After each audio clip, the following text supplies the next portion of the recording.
know you're lying because you're lying. Okay. So you're lying. So one is where someone asks you like, "Is this true?" and you know that it's not, and you say yes. That's true. So that's lying. Like the other the form pin of is lying, red or blue, you say, and the pin is clearly red, but you say blue. That's the first form of lying. I suppose it's more of a like, was that pin earlier red? You know, because it's not. Because now you're just being delusional when if it's like right in front of you, Yeah. and like this is clearly red. That's just perspective. But like, let's say it was shown in front of you and then disappeared. Someone says, "Wasn't that red?" And you know it's red, but you say no, it was blue. Oh, okay. You're intentionally lying. So that's one form of lying. The other part of lying is when you know you are worth more at that job and you deserve a raise, and the boss says, so this might be a form of humbleness, and it goes like, do you think you deserve a raise? And so you go like, no, I think we're good here. Yeah, you're lying to yourself. That's that, because you know you're worth a little bit more. So you just like, but then that lying to yourself becomes a whole string of other shit, just anxiety, you know, doubt in yourself, because now you just drained an opportunity. So I always say, you know, take that opportunity, be reactive, and then see who sticks around. See who sticks around. If you're so true to yourself and not to anyone else, see who sticks around after you're so true to yourself and you've gotten quote unquote this far. They go like, you changed, and it's either two answers. Well, what else are you supposed to do in this life? Change, or B, catch up. Catch up. That is interesting. You say that. The second statement you said brought me back to a thing.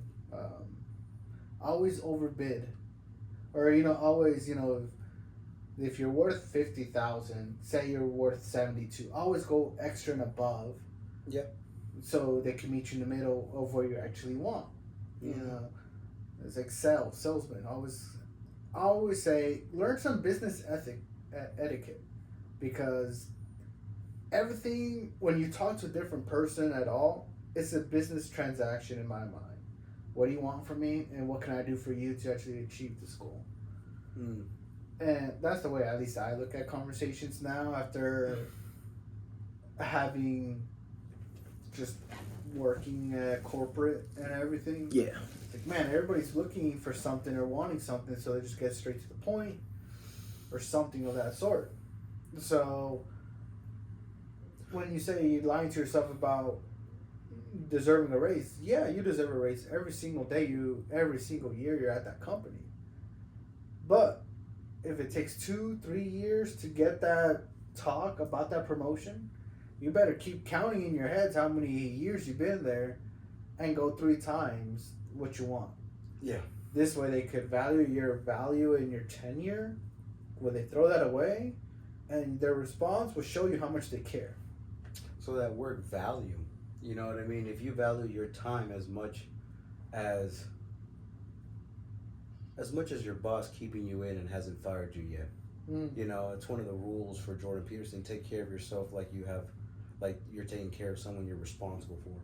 Not a lot of people take care of themselves like they're responsible for themselves. It's like I want to be responsible for someone else. Fuck myself. I could die tomorrow. And it's like, no. How about when you wake up tomorrow, now you have a little bit of guilt because you didn't die. And so what the hell are you supposed to do? And then you look around and you go like, well, I'm not a millionaire yet. So like, well, why couldn't I get closer yesterday? And then if I do die tomorrow, at least I can die saying that, oh, I at least did the shit that I wanted to do. But then the next day you wake up, it's like, well, there's still more to do.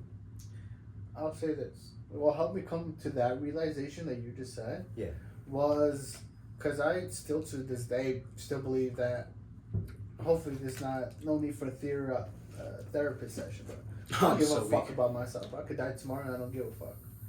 But because I started this business, and I'm treating myself as a business, because the only way my business is getting income at the moment is myself. So I'm like, damn, if I die, this business dies. Let me at least work this business to be self-sufficient, and then I could die.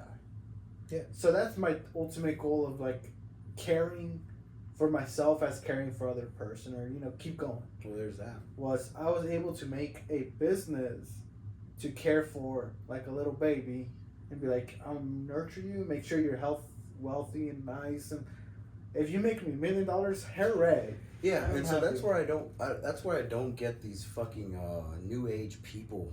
Well, first, before we get into that, what is inclusion by the standard definition? The fucking definition of intuition by dictionary.cambridge.org, because I didn't want to do a .com. I want to do .org. Yeah, gotta be proper.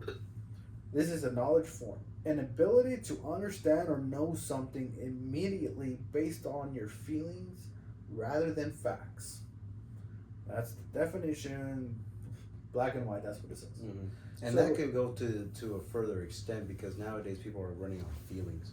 So like right now, this is basically akin to what we were talking about when it comes to like capitalism. When you start a business, I had a conversation with this one chick at the esports room about, well, she was pretty liberal, and so I was like, so what do you think about capitalism? Oh, I hate it. I think it should be demolished. I'm all like, so the Mexican couple or the white couple or the black couple that started a restaurant, they should just be, they should have no business running a business. No, it's all like, because as soon as you open up a business, this is something you remember. You're already in the system. Yeah. You are now a gear in the cogs in the machine, where everyone talks about the machine. Fuck the machine. It's like, yeah, those artists that create songs that say fuck the machine are only like a 0.5% of the population that just said the truth and then expanded and then got rich. But at the same time, now they're part of the machine because they got to sell records, and that selling records means you're now part of capitalism, because you want to capitalize on top of other people that are selling more records, right, or less records than you. And so I hate how nowadays people want to be like, well, fuck capitalism and fuck all that shit. But then you go like, well, then you just say what you just said. It's my baby. It's something that I get to work for and work for myself in order to improve it. That way I can hopefully stop working for other people. Yeah, you know what I mean? It's like we got into this one discussion I remember at the twins' birthday party about, money's just something. Money is just nothing. It's printed every day. It's printed every day. Why save it? And it's like, why not? Why wouldn't you want it? Why wouldn't you want it? Well, if that's the case, if that's the case, then why are people clocking in and clocking out every day? Exactly.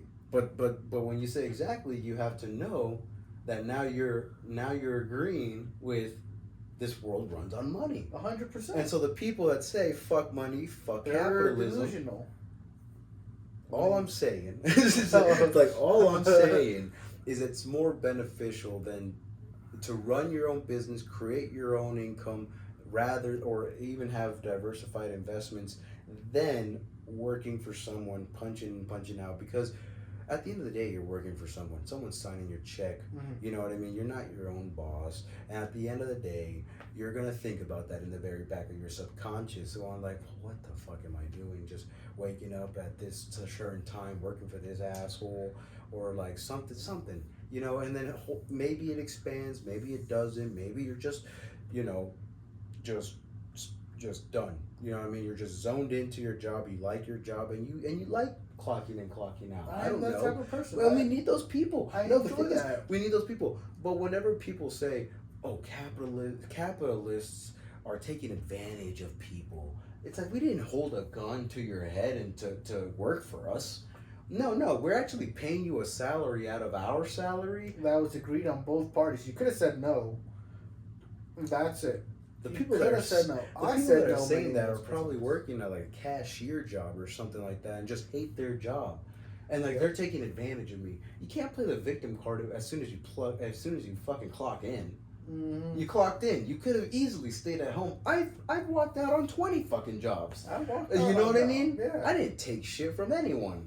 I took shit for a minute until my bills were paid, but then when those bills were properly paid, let's go for something else. You know what I mean?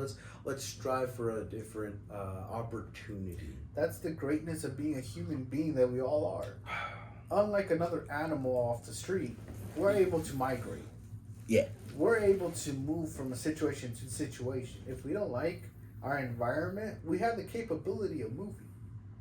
So when people are unable to move, I give up on those type of people.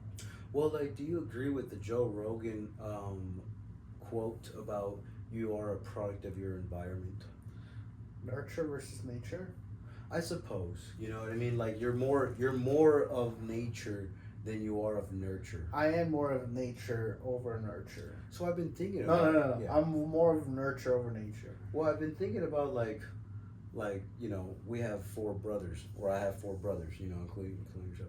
But also, like, let's say this: we grew up together for the span of 20 years, right? But then you go off and you do your thing for 20 years, communicate here and there, special occasions, mom's birthday, you know, my birthday, your birthday, we see each other. But you've garnered more experiences than I don't know, right? Mm-hmm. And so would you say that now you would still apply that nurture? So we're together in this house, but then nature is now more, so 20 plus years of nature. Does that overcompensate, or would that kind of overthrow nurture? You know, like basically like, oh, I don't know who you are. Well, the issue that I have with your statement is we're 2 different people. Usually nature versus nurture goes with self. Yeah. If I was put in a different position and stuff like that, me and you are gonna have 2 different experiences throughout life, no matter what. So it's hard to comprehend that. Yeah. But to try to answer that nature versus nurture, if we were both in a different situation, split up midway, you say?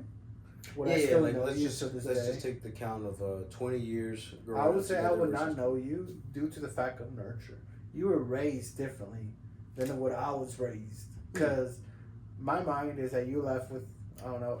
In this situation, our parents got split. They married different people. They took half of us. Yeah. So you were raised somewhere. I was raised somewhere. At that point, I was raised with either mother or father's morals and that step person's morals.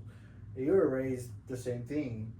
2, 3 different things are already in effect of your change the moment they split. There has to be a third option.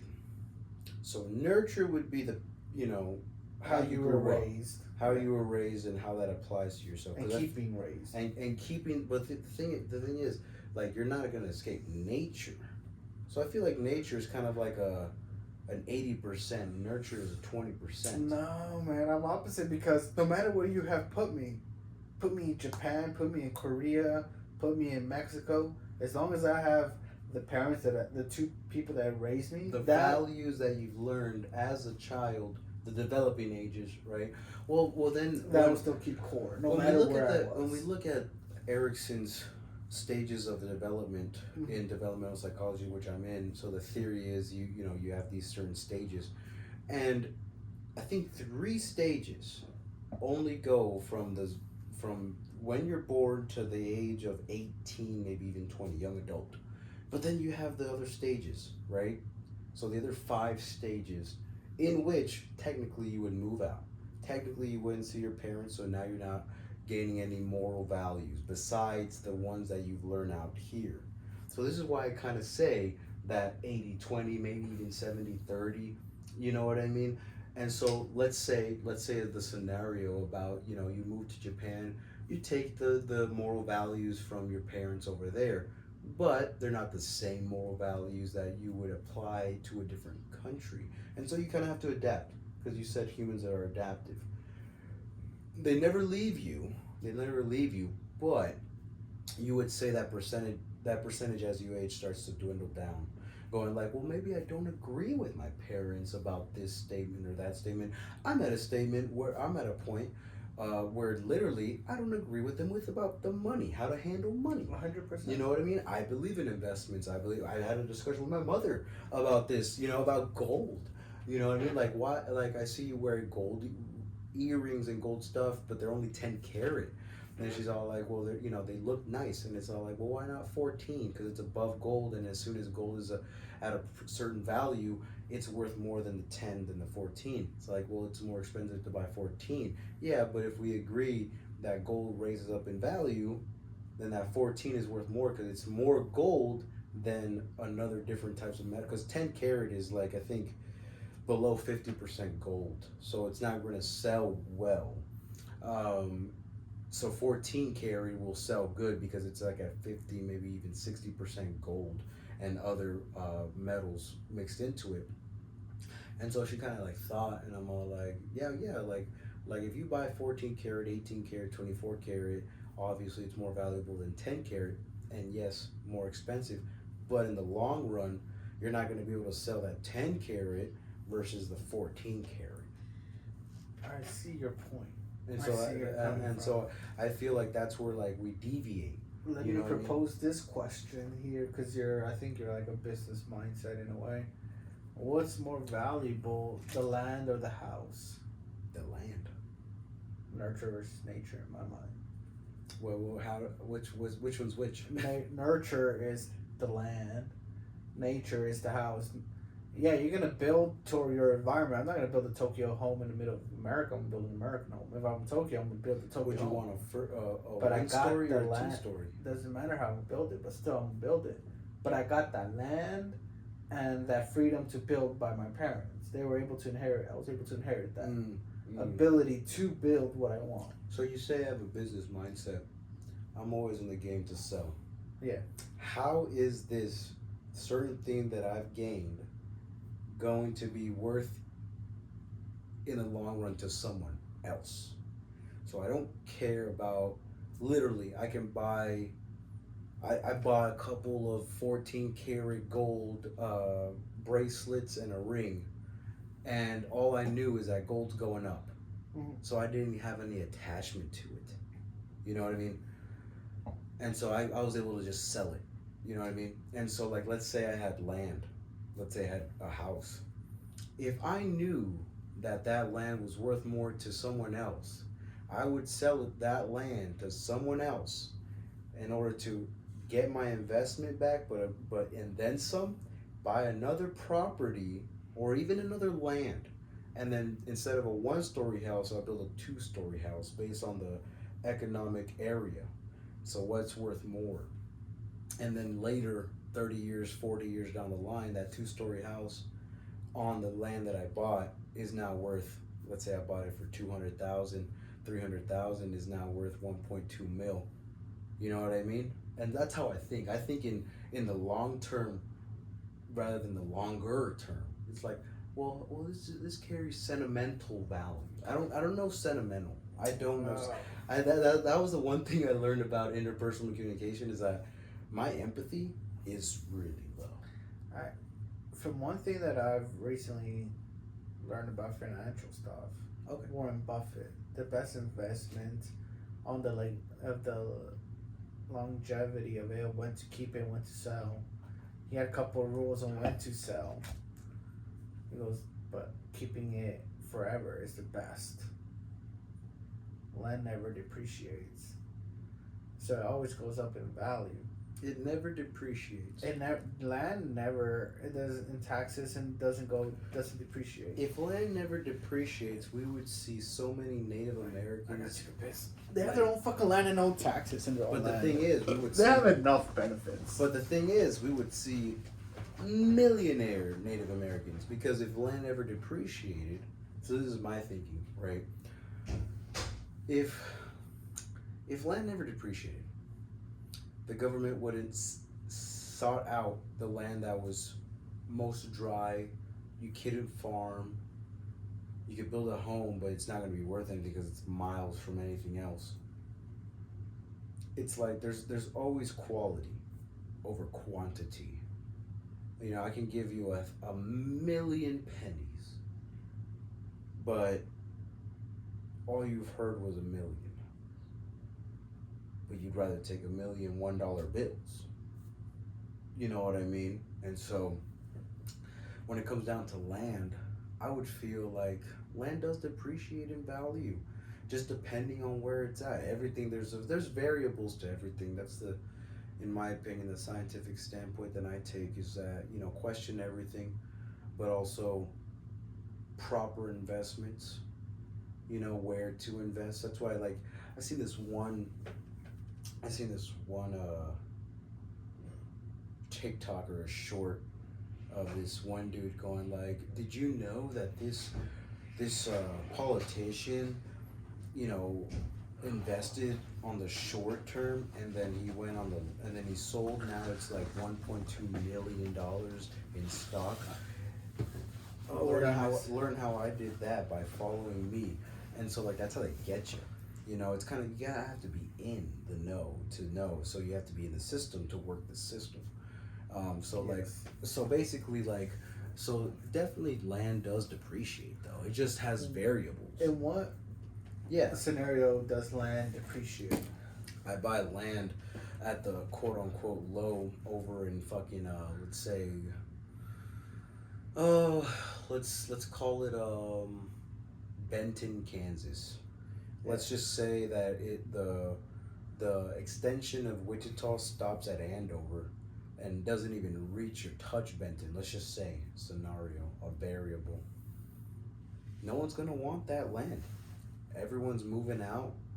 No city whatsoever. Benton has been abandoned, but I own a bit of property right there, and I bought it for $200,000, but nobody wants it.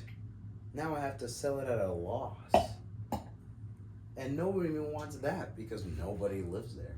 There's been so much historical people, not even historical people, just people that decided to, you know, I think there was a YouTube video about like ghost towns in Kansas and seeing these names, because it's a ghost town. It's classified as a ghost town as soon as there's no post office.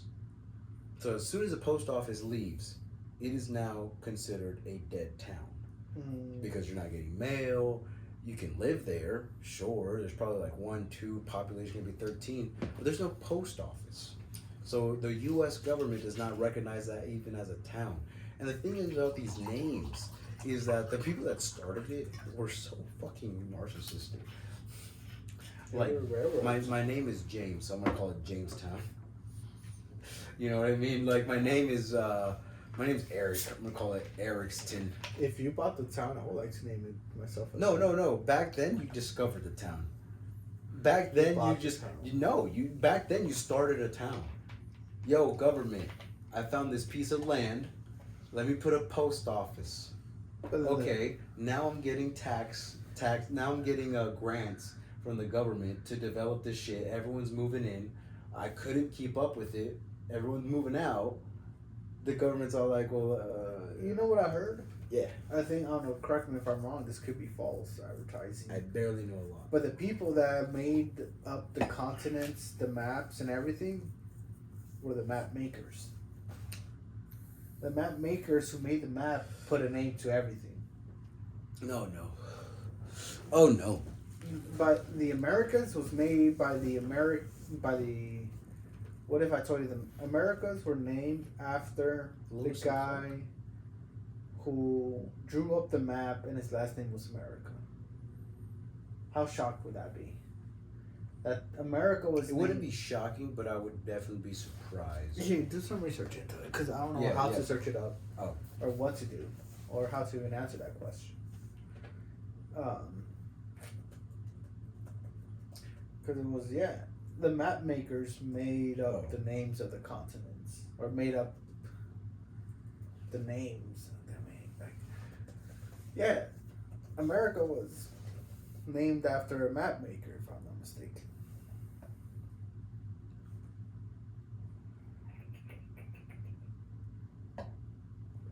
The epic story. This is from the BBC. I don't trust it because it's already democratic. It leans left. Yeah. A few hundred years ago, when much of the world was mysterious and unknown, 2 European humanists came together to produce an extraordinary map of the world. Okay. Manhattan. But Jesus Christ, dude, that's America. I know. Just the southern coast. It's literally all water. Yeah. There's a couple islands. No, it's literally all water. I think that's Cuba. This is Africa, bro. Oh, okay, yeah, I That's agree. Florida Yeah, right there. yeah. Yeah. So maybe like all this, but still, look at all that water, quote unquote. It's just land not discovered. The thing is, I feel like you're not taking into account Lewis and Clark. What did they name? So the 13 colonies were probably named After Lewis and Clark. No, I feel like Lewis the and Clark settlers. we should except expose the weaknesses of America. Who created the 13 colony names? The British 13 colonies. I'm pretty sure the British are like the king. Well, I think they're all like New Hampshire, New York, Jamestown. All they're that all shit. English names, if I'm not mistaken. Yeah, basically, Roanoke Colony, Virginia Colony, New England, Rhode Island. Search up who came up with the American name for America. Okay. Who created American name? Nice. What's what he said? Amigo Vespucci. The naming of the Americas or America occurred shortly after Christopher Columbus' first voyages to the Americas in 1492. It is generally accepted that the name derives from Amerigo, so almost there. Like America, America. Yeah, America. The Italian explorer who explored the new continents in the following years on behalf of Spain and Portugal. So there it is. I mean, yeah, but that's like America. That's the Americas. North America, South America, all that shit. But the thing is, the cities, no, those were created by people. Oh, yeah. Yeah.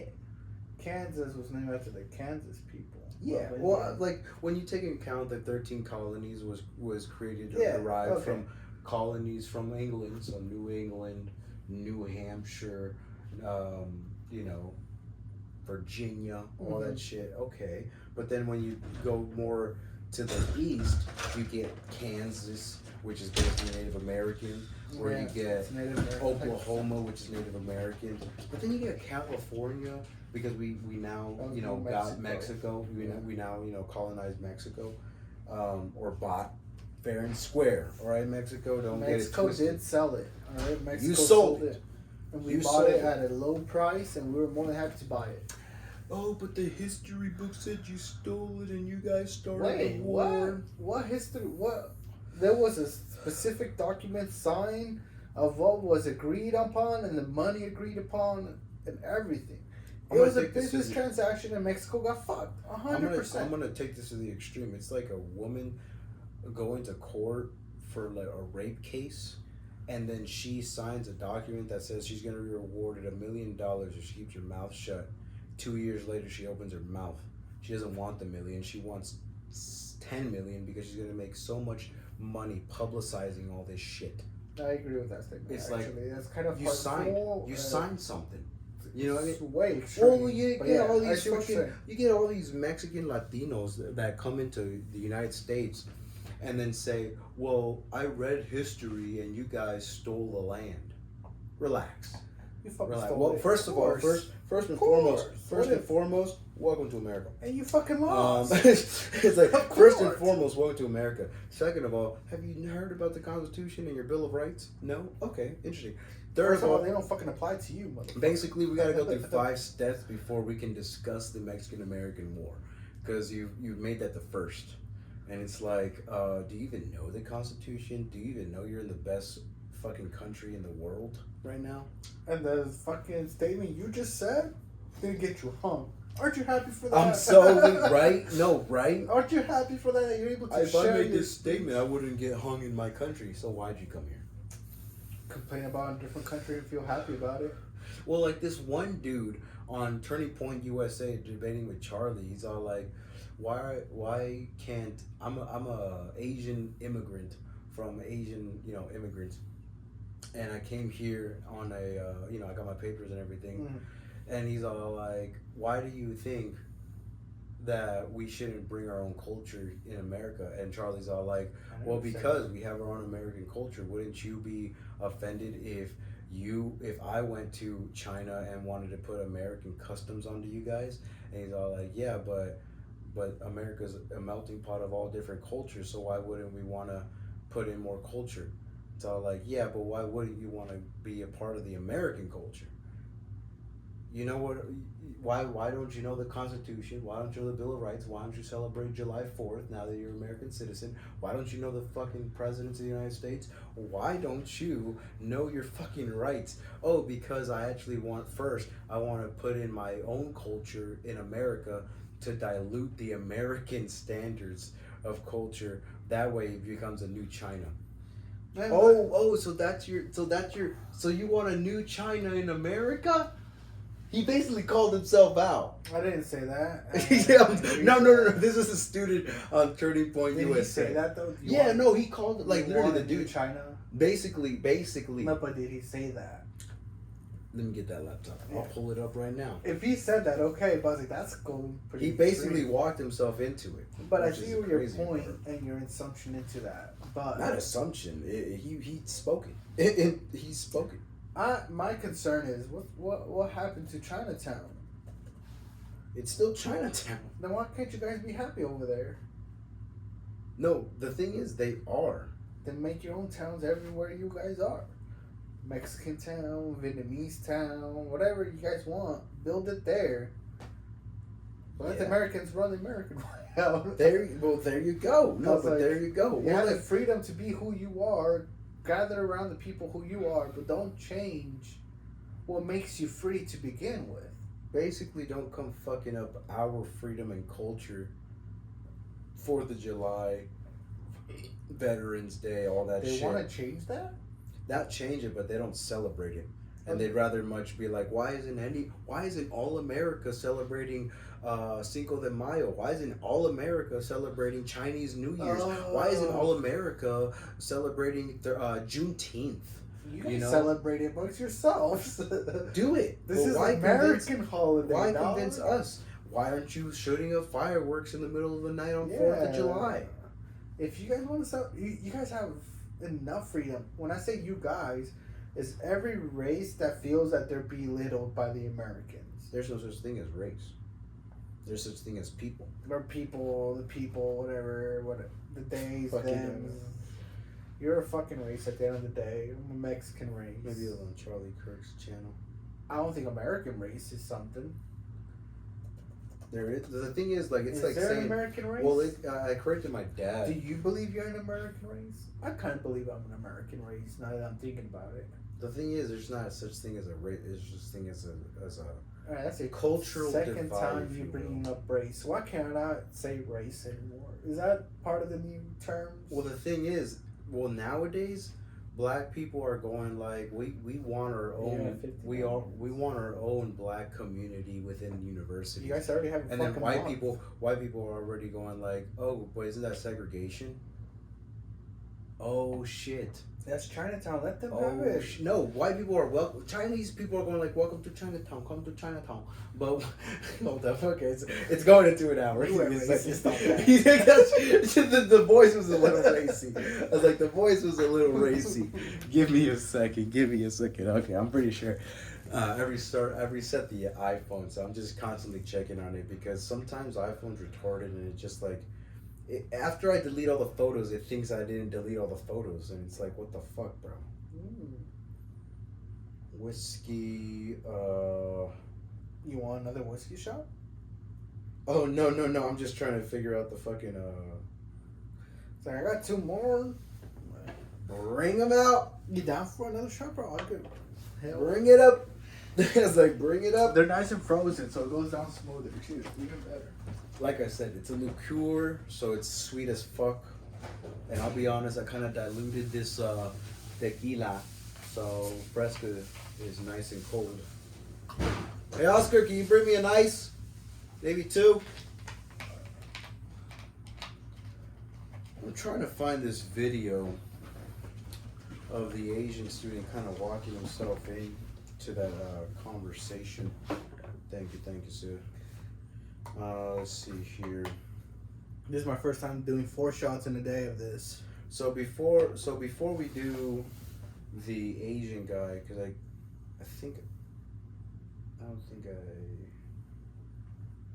I'm pretty sure it's one of his shorts, but let's do this Mexican guy here. Can you pull that up here? Can you make it bigger for this for the people out there in YouTube and every other stream? Look right here. That'd be good. Thank you. Okay. So would I be accepted here? Did you come the right way? You came legally? Yeah, legally. So you were born in Mexico? Yeah. All right, let's just restart it from the beginning. So from the top. Legal immigrant from what country? Mexico. Oh, okay. Yeah, and I got out of the Marine Corps too. Okay. So would I be accepted here? Did you come the right way? You came legally? Yeah, legally. So you were born in Mexico? Yeah. Oh, that's super rare. Well, I mean, look, that's how does it matter? Why is it rare? Yeah. Because most people from Mexico come to the country illegally. I don't think that's 8 million people in the last 2 years. How many legal immigrants from Mexico have there been in the last 2 years? Probably 100 to 200,000. Legal immigrants, not that they've been living here and became citizens. Yeah. We're talking about legal immigrants who lived in Mexico and somehow got papers. I say somehow. Not so. I was about to say not somehow. But I don't even know how to get legal papers if I was Mexican. You go to the border, you show your ID, and you take paperwork. It's a lot of paperwork, but then you got to come on in back, and then or go to a law office. It's a process. No, the thing is, it's a process. Time out. You say Mexico has the freedom of visitor pass in America? Visas? Visitor pass. Visas? They're not visas, they're visitor passes. No, you have to go they don't back. have that. With Biden's open border, you can just come on in. But prior, it was like you had to. There was a process. Illegal immigrants could come into America now without check, without now. Yeah. Yeah. Yeah. That's scary. There's so many fucking crimes being committed right now by fucking El Salvadorians, Mexicans, fucking Palestinians that come through the open border have already killed multiple women because they go out on jogs. They go out. This is in Maryland. So there's this one report of this guy who killed a woman, who raped and killed a woman in Maryland. And the only reason, or the only way they can get who he was, is because they got, I think it was like, obviously the semen. And so, because like in CSI is all like, what's the number one thing? But here's the thing. So the thing is, because it's on American grounds, they tracked that semen back to his family in Venezuela, not El Salvador, Venezuela. Oh, okay. Talk to the family. It's all like, where is this piece of shit? Venezuelans are not Mexicans, so don't put them together. Mexicans they don't even connect. But there's still a couple Mexicans that want to come over here and fuck us up. And the thing is, they literally go to the parents or like the family, right? And then they basically cohort them on going like, who the fuck is this guy? Oh, this is his name. Go on the database. He's in Oklahoma. He went from Maryland to Oklahoma. He committed a crime. The thing is about these guys, there's probably good people. There's females and all that coming through the border and all that shit. They're just here for a good life. Just guys, it's the thing is about these men that are committing these crimes. 9 times out of 10, 9.9 times out of 10. 9.9 times out of 10. Are you sure you're gonna stand by that? 9.9 times out of 10, they have committed crimes in their own country, and with this open border, because this is the extent of the U.S. government's tax money. Like our tax money has to supply these U.S. government officials to go to Venezuela, do the interview just for an American citizen that got killed. But this is one American citizen killed too many, in the sense of we have no data on this guy, just one guy. But there's been multiple murders, crimes, and then it comes out that they've actually committed crimes in their own country. And then they hear about Biden's opening the border. Let's go to America. Let's have a couple of shots. Oh, wait, 2 months later, I'm not deported. This is real. Let me do the shit that I did back in my own country here. I'm not going to get caught. I don't know. I need to do more research personally on this open border act, because what you described to me sounds fucking hell on earth. It is. This is from a conservative standpoint. Exactly. Liberals are going like, it's amazing. We get more people. This is amazing. The Democrats, yeah. They go like, this is amazing. Why wouldn't we want more people in the country? It's like saying, but that's also I'm in a neighborhood and I have my open door, I let hobos in for sure. I'm more than happy to feed all these motherfuckers. I'd be more than happy to let them in my living room and sleep in. But I bet if I go to any of you liberal houses, there's not one hobo living in your living room. There was a literal short about this one dude. It was just a comedic so bit. It was a comedic bit. But literally, this dude's all like, "Hey, I seen that Joe Biden flag. Are you for the open border? Yes, I think they should all come in. I think we're an open country. Okay, well here's a couple of Mexicans. They just came across the border, fresh out the fucking water. You want to house them? No, they can't stay here. What are you doing? This is my property. Yeah, but you just you want them to come in. They have nowhere to stay. I think they should. No. You guys can't stay here. No staying here. They start walking into his house. I'm sure it was a bit. You know what I mean? But still. Shit, my bad. Yeah, while we watch the rest of this guy from the federal government. Cheers, 8 million illegal people Bro's across the cheering country out in with the last us. 2 years. Now I'm complimenting you for coming here legally. Is that more than the legal? Yeah, so illegal is about 1.2 million total green cards administered every single year, worldwide, globally. Is that Mexicans or people coming from Mexico? Well, that's a good point. Not everyone. It's from Mexico and everyone's Mexican. That's a good point. Yeah. No, it's actually smart. So it's probably more like 1 out of 8 are probably from Mexico. So that's still about 1 million. But I'm not criticizing, I'm just complimenting you. Are you all for diversity, right? No. So legal immigration is bad. Right now we have way too much legal immigration. Legal or illegal? 1.2 million? It's way. So I'll be honest. In my opinion, if it's legal immigration, come on in. You did your proper paperwork. You paid your dues. Come on in. Yeah. When this is one of the videos where I actually disagree with Charlie, and I'm part of Turning Point USA. This country can support way more people than it has already. But when you come here illegally with different cultural values, a criminal record, because as soon as you cross that border, you're already a criminal in my eyes, and just different values. You know what I mean? You try to pawn that on us, and you refuse the help we're giving you that you shouldn't even get. There's migrants that cross the border illegally, going like, the food that the USA is giving us is horrible. The fucking housing is despicable. The amount of money they're giving us is not enough. Yeah. Yeah. Wait. Yeah. You guys are getting money? I'm working in this country legally and everything. I don't get money. That's one of the things Trump said on his debate. He was going like, your open border has invited all these migrants over here when we have veterans on the streets, literally. God bless their soul. American veterans. It's like saying who died for our freedom, who fought for our freedom. It's like saying in 20 years, 40 years, my cousin Andres, who is now serving in the Marine Corps, is on the streets. He's actually out of the Marine Corps. No, but because he served. Oh, because he served. He's technically a veteran. He's a vet. No and matter he's what. on the streets. What now? He's supposed to rely on his extended family, but he served the government.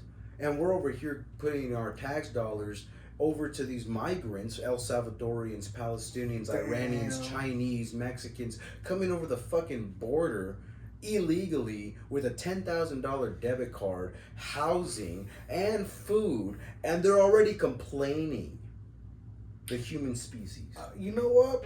I was on the fence on allowing them over, like kind of like a similar standpoint you had. If they did everything legally, fine. Yeah, let them in.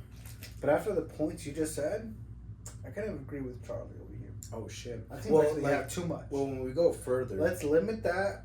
Yeah. Let's delegate those resources into making America great again. Make America great again. 2024. Donald Trump, please come to the rescue. 2024. Let's give these veterans that are homeless a housing. Papa Trump. $10,000 in fucking settlements. And how about a job as soon as they come into that housing and get them back on the workforce? How about mental health stability and therapy for these guys that have been on the streets for so many years? You know what that does? It's like taking an Amazonian from the jungle and trying to just put him in the city of New York. It does change him, and it doesn't... It has to. I would not, personally, knowing my tax dollars are able to help the vets, I'm specifically saying the vets because I don't believe in all homelessness and hobos. Yeah, no. I believe in vets and that they do deserve better. And if I knew my tax dollars were able to give them mental health care, a home, some other stuff, other benefits, Subsidies, yeah. I'd be more than happy to. Yeah, it's like J. Cole's little, let's get an app and let's vote on what we would. You know, right. but the thing is, if there was but the thing is, if that was a reality, and there was an option going like 10% of my wages go to vets, I'll click that within a heartbeat. With a heartbeat, because with a heartbeat, dude. Because I don't give a fuck about my roads. I don't give a fuck about anything else. Literally, yeah. I am appreciative of the people who fought for my freedom that I have now. Because this is a freedom. For doing this podcast and talking so much quote unquote shit or just freedom of speech. That's what I fight for. Just like the freedom of whatever that one guy had who talked to a minor on YouTube. Fucking Dr. Disrespect. Like Dr. Disrespect. We'll get into that part later, Jesus. He had the freedom of doing it. I'm not saying it's right.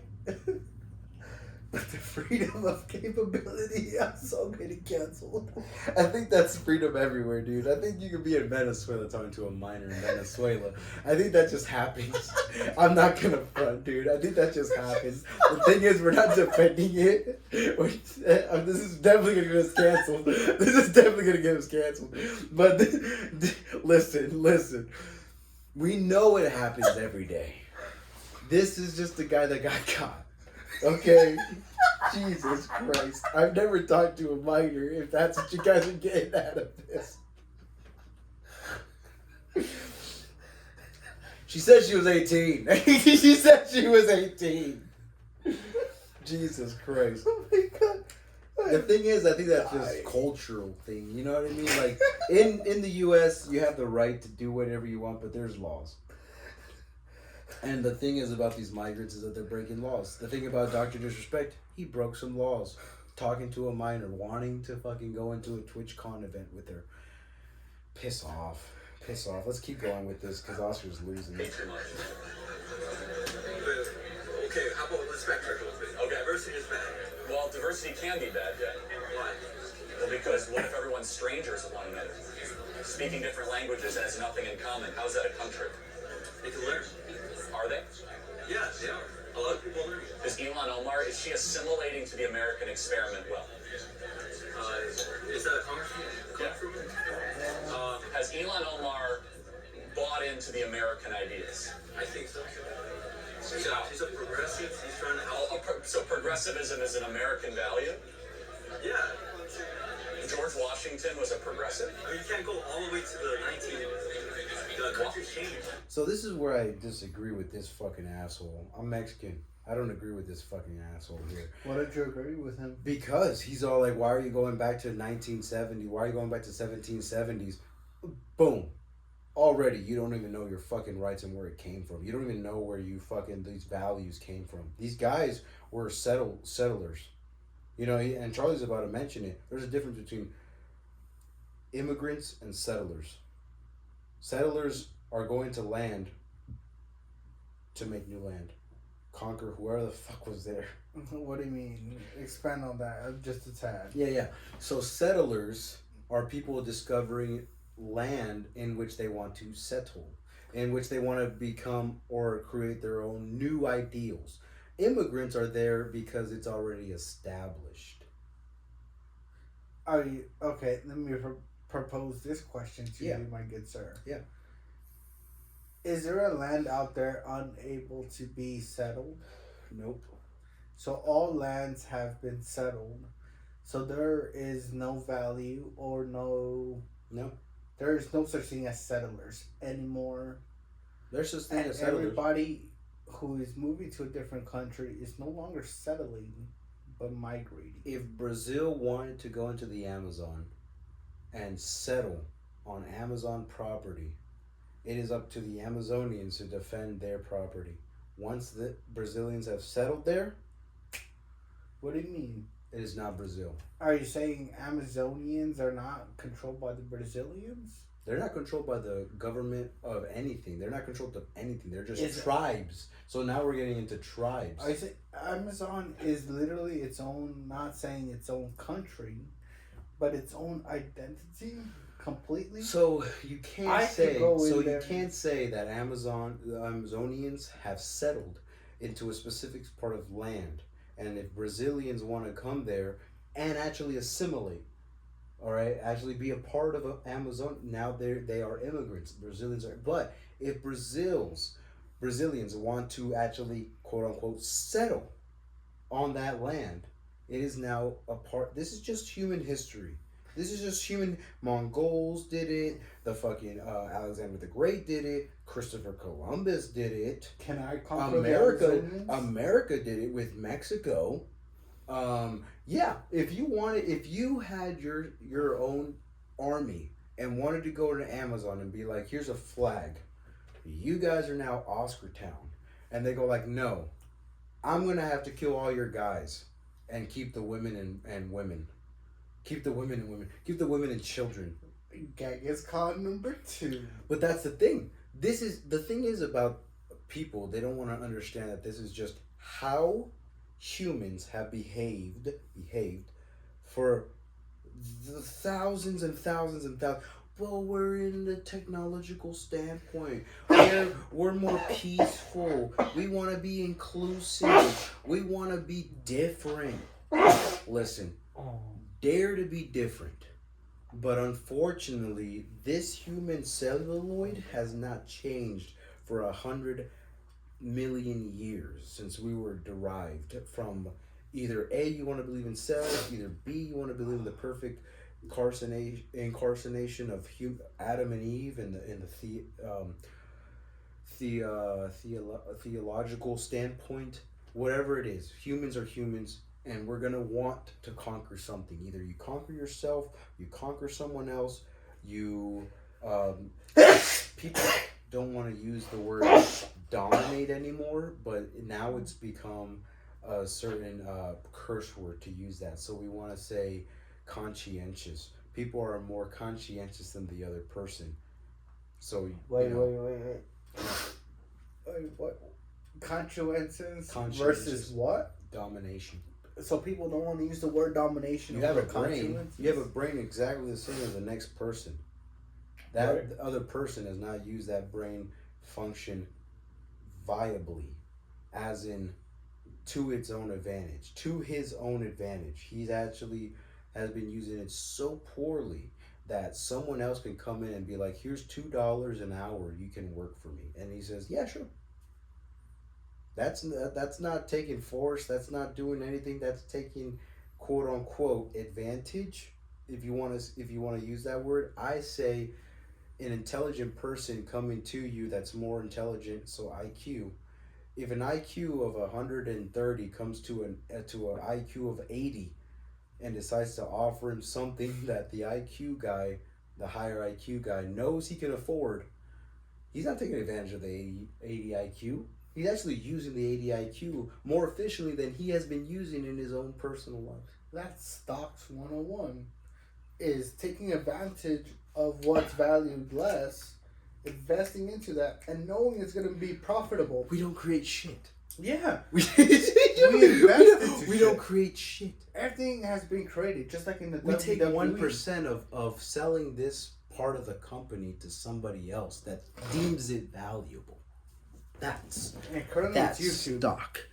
I always have to fucking check because now it's like that one thing. It could that's happen. The first thing. Could happen, bro. So you're not in the fault of checking.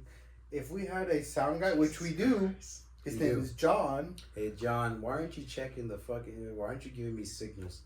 We like to pay guys who sleep on the job, and there's nothing wrong with that. We're in DEI. John's black, and we had to hire him. I thought he was Arabian. Sand niggas. You think that's why he doesn't respect you? We're gonna cancel for that. The thing is, I had when I was at Valero and we were in the hood, black guys everywhere. Predominantly, I would say 90% black guys. Literally, the Sri Lankan that was there, he's all like, "Well, the black guys call me sand niggas because we're just we're the same skin color, but we're just from different parts of the world." Anakin Skywalker. Quote unquote, different parts of the world. We're still attached to Africa, and so they just call us sand niggas. quote unquote. This is his quote. And so it's all like, DEI, we had to get loans, so he's just there. He's literally just sitting down on the couch doing shit. But the Arabian nigga? Or yeah, the Arabian dude. Oh, that guy's sleeping right now? You know what DEI stands for?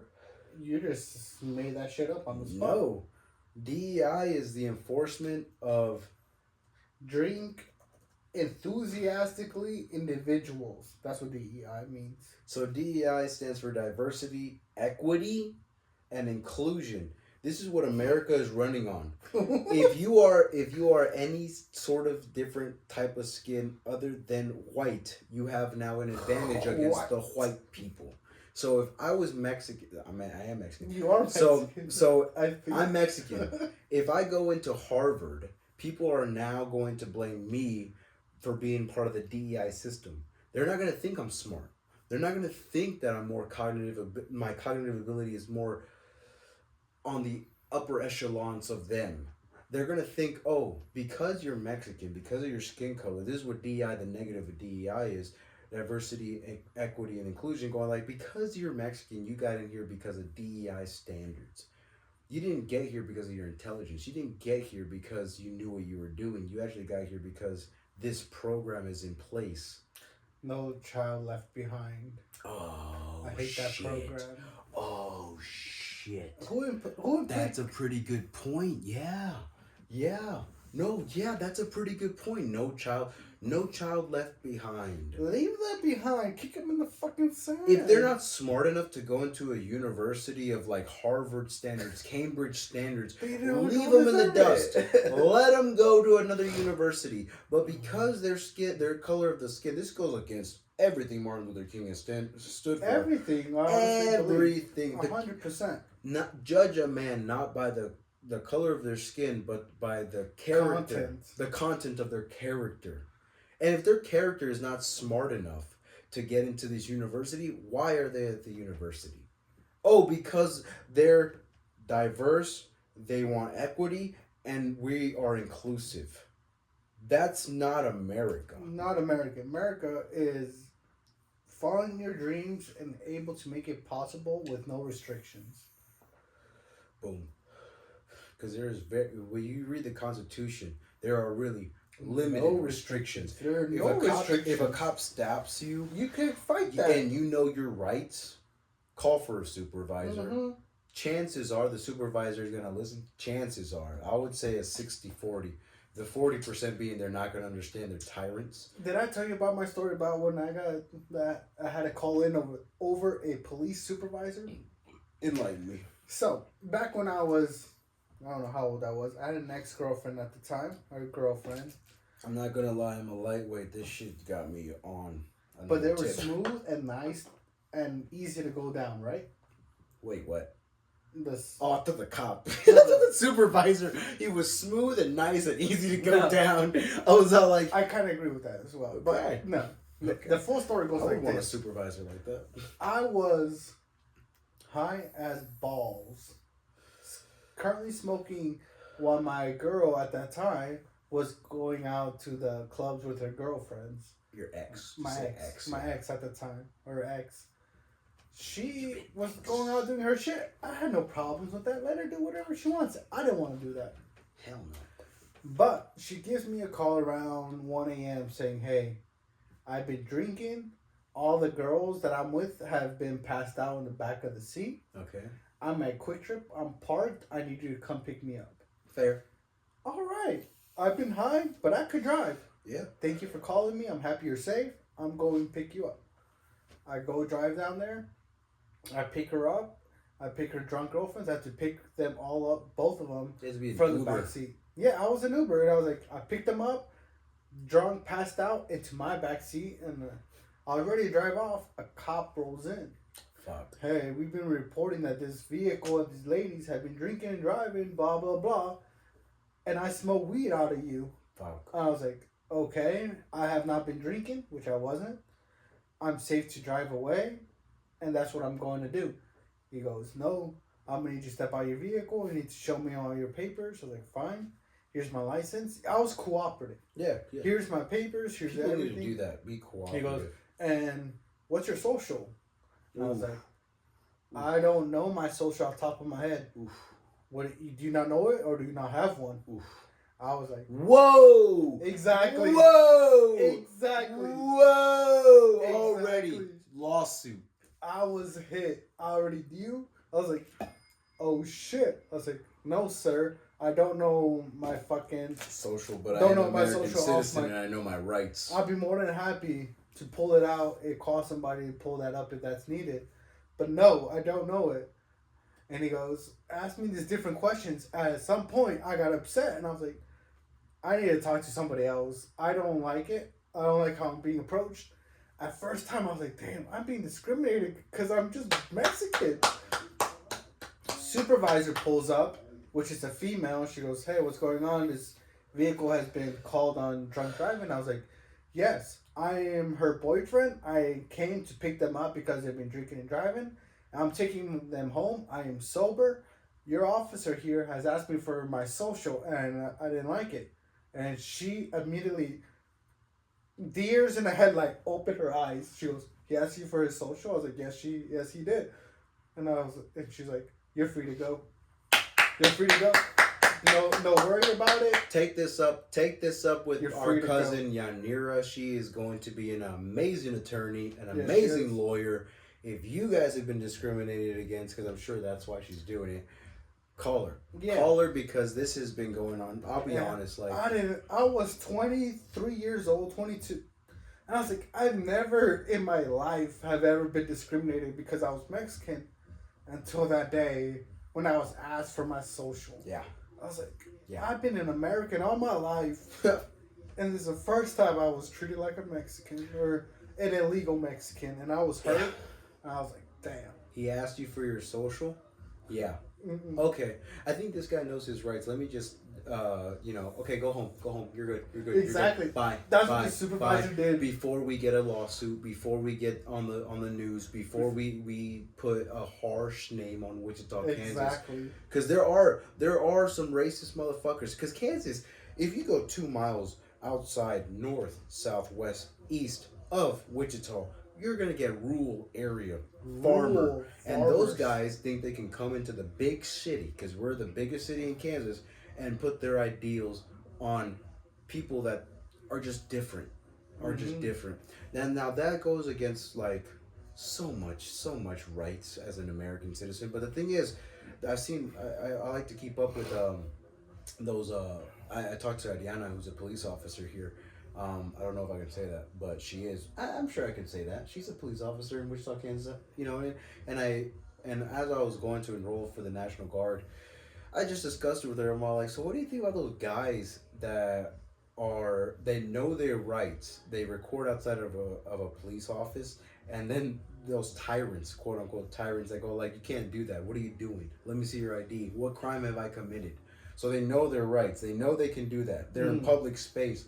And then they arrest them, and now the city of Wichita has a lawsuit on their case, and the thing she said was just like, they're just bored, and they probably, I think maybe this was her. I don't think she said this actually. I think I was just kind of quoting on what other police officers say. Your understanding of the whole. Oh no, she said that other people on the force say they call these guys no jobs. They're just causing issues. And I go like, to an extent.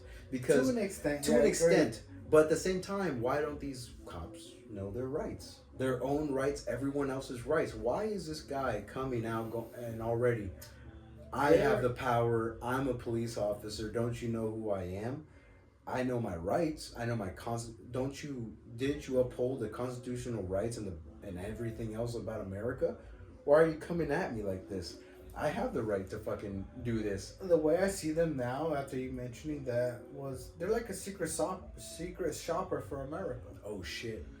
They don't they're there to cause issues. They're looking for problems. Don't say me that. At some point, they know. This is why I had the whole longest theory about they have quotas to me. You know what I mean? I still think that How can a business not run on quotas? Because it is a business. And police departments is a business. At the end of the day, no matter how you want to think, they can only get so much grants from the government. They can only get so much grants from the city. But as soon as this is the thing, I feel in my eyes that these nationalists that uphold the Constitution, uphold the Bill of Rights, uphold their own rights in general, God-given rights, are checking. They are the ones that are HR for the cops. Because some cops really do 6 weeks of training that's stupid, and none of that training goes with, here's the Constitution, learn it, here's a quiz on the Constitution, and if you get a 90% or worse, you're not on the force. I agree with that. I don't care. I don't give a fuck if you know jujitsu. I don't give a fuck if you can shoot a fucking guy from 60 feet away right between the eyes. I want to know if there's a guy recording out in the public, you know how to de-escalate and know you're not infringing on his fucking rights. At the end of the day, they need to be taught psychology because you're there to help the people, not to fucking imprison them. You're there to help the people. De-escalation. Yeah, no. Well, the thing is that I think they have a rule, and this could be a theory, but I think they have a rule going like, if someone's charging at you with like a baseball bat within 40 feet, you have the right to fucking shoot at them. I would shoot them, yeah. Well, I seen this video of police training, and this woman was scared that this dude, and it was literally just, in close quarters setup, and the dude had a baseball bat. It was training. And he came close and he stopped. And then the woman, the trainer, the sergeant, I guess you could say, was all like, what are you going to do? And she's all like, I mean, he hasn't swung yet. She hasn't swung yet. And I'll be like, dude, I would have shot that dude between the eyes as soon as he lifted that bat. As soon as I seen he lift the bat, it's over. It's over. It's over. Like, you know I have a gun and you keep charging at me. There's only one possible solution is pulling this trigger. Yeah. And it's going to go between your eyes. Yeah. There is no simpler solution to that. Well, if I was the guy in the bat and I saw somebody point a gun, I would pull my bat down because I don't have a gun. I'm like, fuck. The thing is, if I was a police officer, I would have my hand on my taser rather than my gun ASAP. First and foremost, I would have my hand on my taser or mace prior to my fucking gun. My gun is there for the 10% of cases that where my life is in literal danger. I'm a man though. These women have a higher neuroticism, so they're more prone to being violent in the sense of thinking something might be violent when it really could have been de-escalated. And so they have their hand on their guns. So like a good case of this guy, this cholo looking motherfucker was driving his nice car, got pulled over, and he knew his rights. He knew his rights, both hands on the steering wheel, and then as soon as he lifts his hands up, puts them back up, the woman's all like, she's had enough. It looked like she had enough. Pulls her gun, and just points it at this dude's head, and he's just like, whoa, like you could see him trembling, because it's locked and loaded. It's locked and loaded. And he has no weapons on him. And the cop's asking him, get out of your vehicle, get out of your vehicle. And he's requesting for a supervisor. The girl had enough. She pulls the gun out, not the guy, but she pulls the gun out. So use it with caution, but also, cops have a lot of leeway when it comes to firing on civilians because they have a lot of leeway going 100%. Like, I felt in danger. I felt, and then now it has to go to the judge, it has to go through a jury, they have to see the body cam, they have to go through all this process. 2 months later, you won the case, you get a couple $100,000, and the girl's not fired. And just like that one girl, I don't know where she was, it was in the news years ago. She went into an apartment complex, shot up a black guy. Oh my God. Because it was a misunderstanding. Oh my God. It was like, it was an off-duty cop who a black guy has entered her apartment at a mistake and shot at him or something like that. No, or man. Yeah. I just remember something like that. I was like, damn, bro, you just shot. And I'll be honest. But I do believe that cops should not have tasers or bear mace, and all they should have is guns. Really? They shouldn't have mace. They shouldn't have tasers? Correct. Huh. I feel like the moment you pull your gun is not a threat. I disagree. It is lethal force. And the moment you take that away, you're going to cause another crazy guy to come up to do So something do you else. think cops should have more martial arts experience or like close hand combat?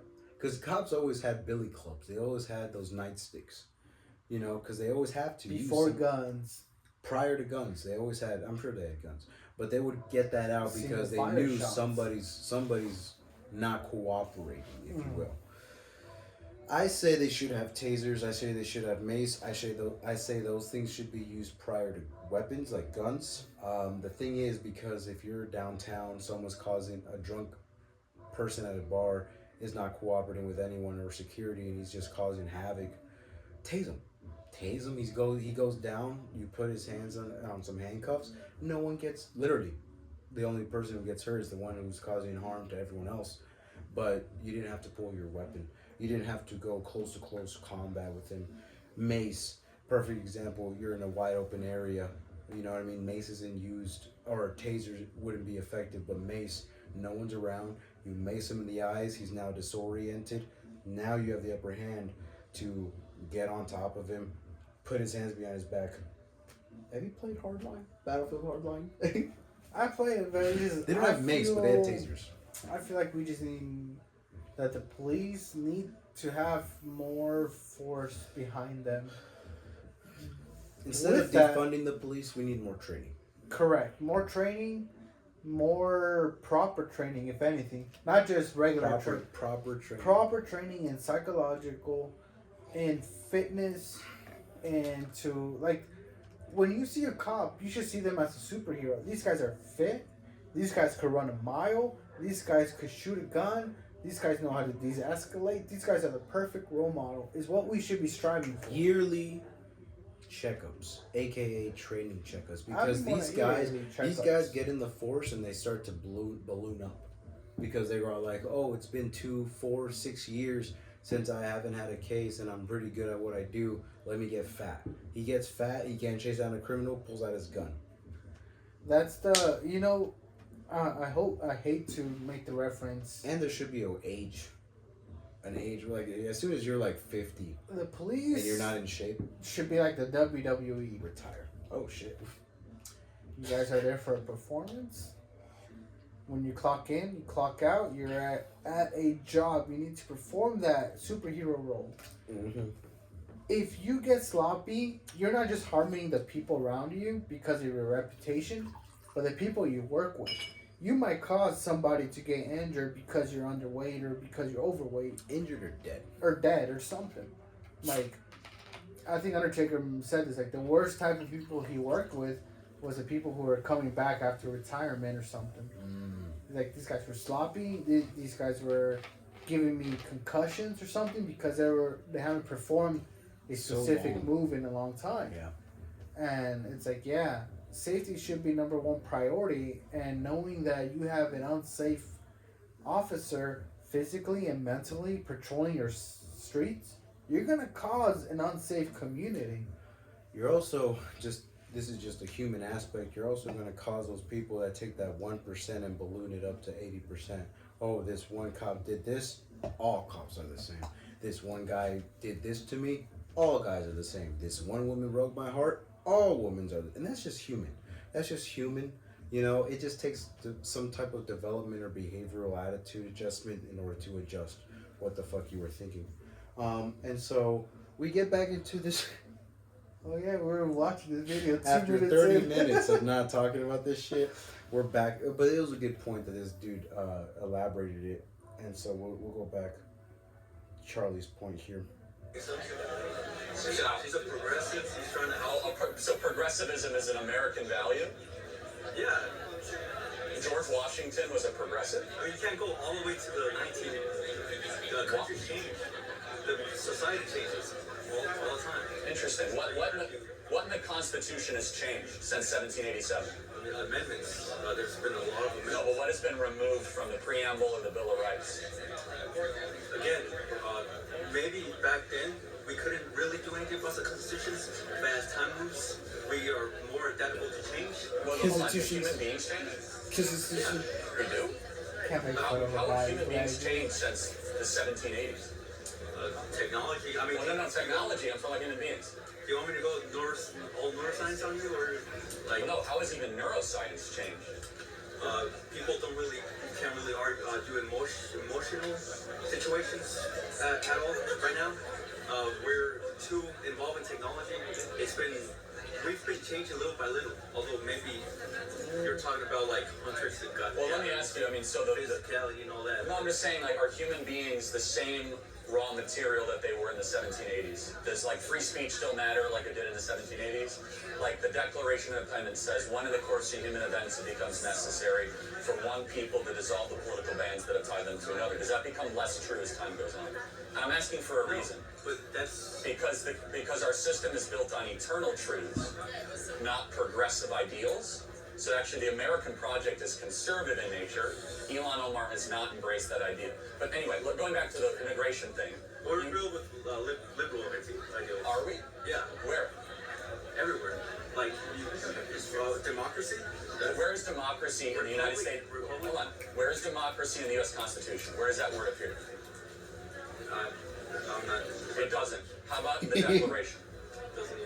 In the Federalist Papers, it appears only negatively. So democracy is not an American value. I'm pretty sure they're talking about democracy like what they thought democracy was back then. Where do you get the idea that democracy is an American value? Because we are in a democracy. No, we're not. Democratic state. Who said that? Which is between the democratic and the monarchy. It's a republic. Oh, no, hold on. That's different. Republic is different than democracy. So you're just like making stuff up. No, I'm not making stuff up. Well, democracy is nowhere in our founding documents.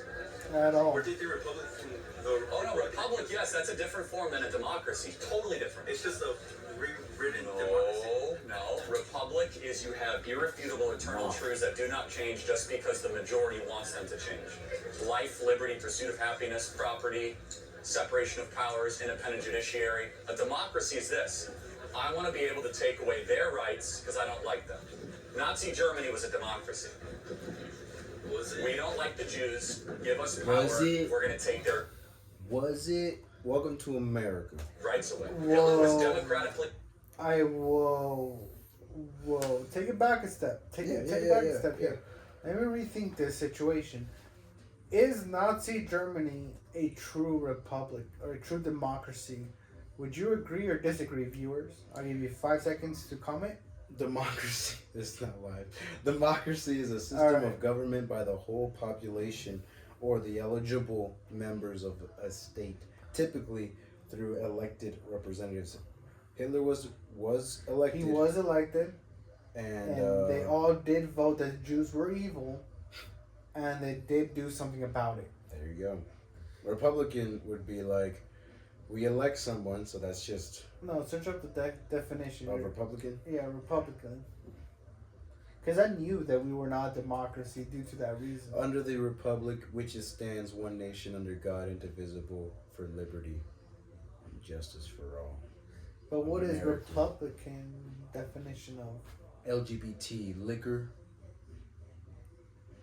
guns, and boobs. Well, I want the actual definition. Okay.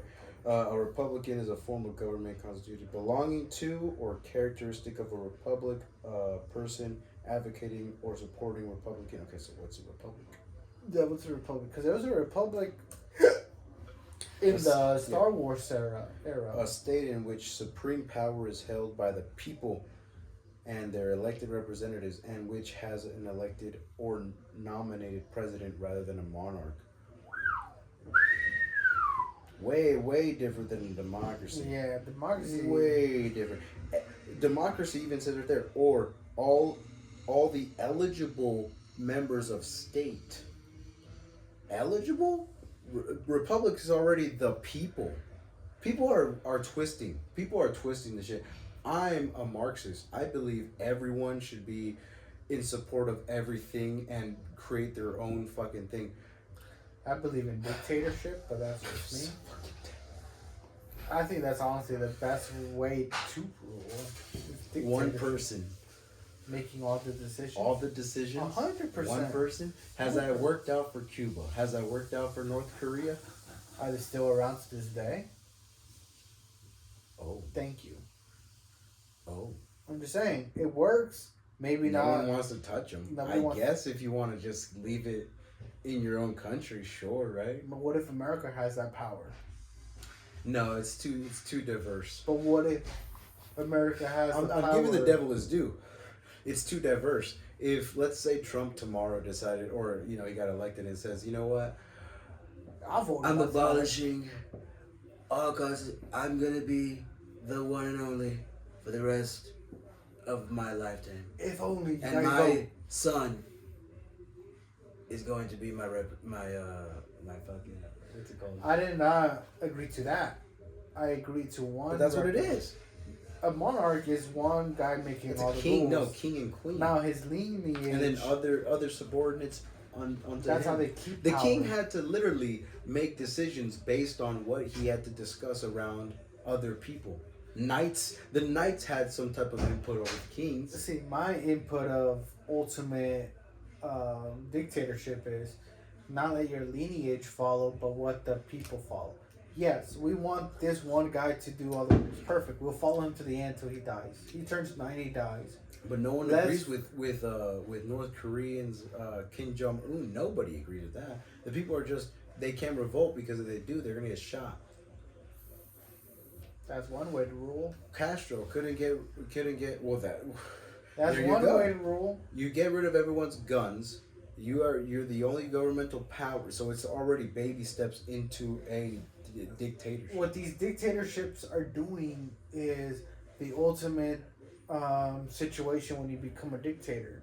Do you want to rule with love or fear? It is 100% easier to rule with fear than love. Now you just have a cult. I want to rule with love when I become a dictator. You just have a cult. Those guys over there, we don't agree with the government. We want you to join our cult. 1,300 Americans go to Africa because of love, and then they drink the Kool-Aid.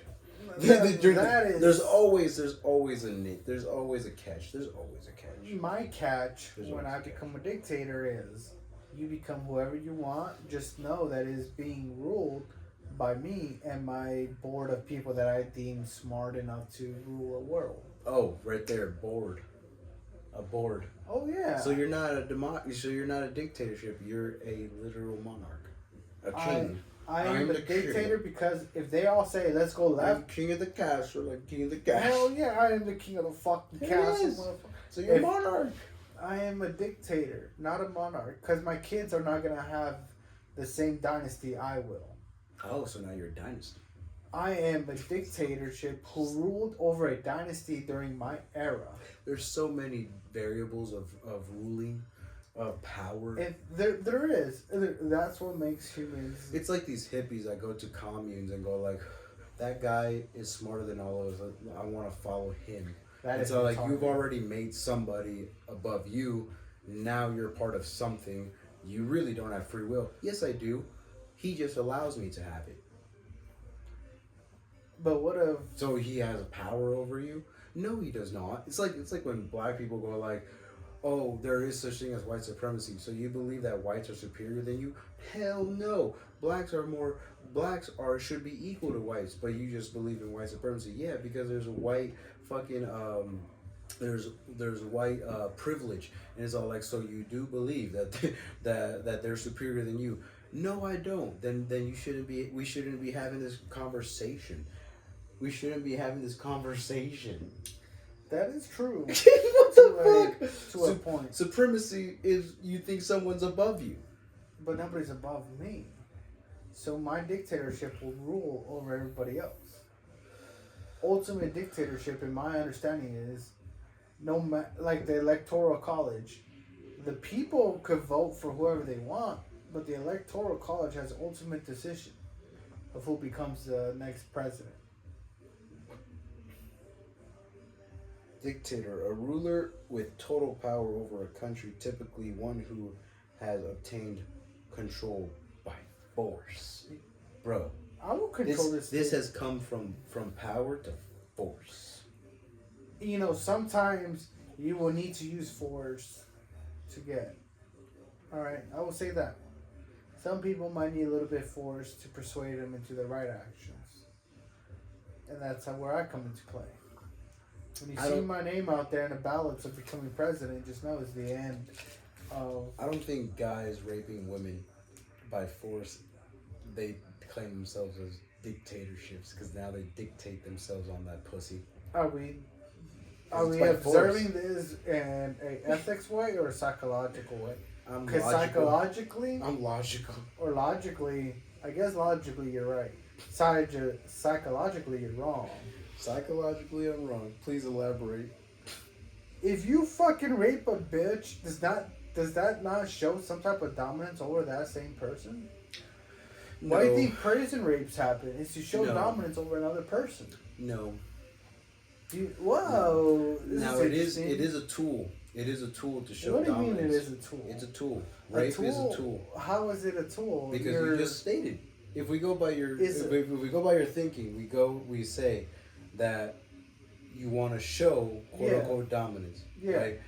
And so you're using it as a tool, or else you wouldn't just rape it for self-satisfaction. Correct. That would make you a Satanist.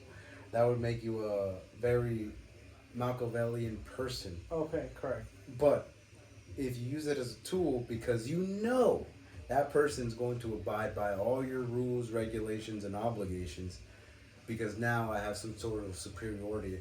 But the thing is out here, once you just cause trauma.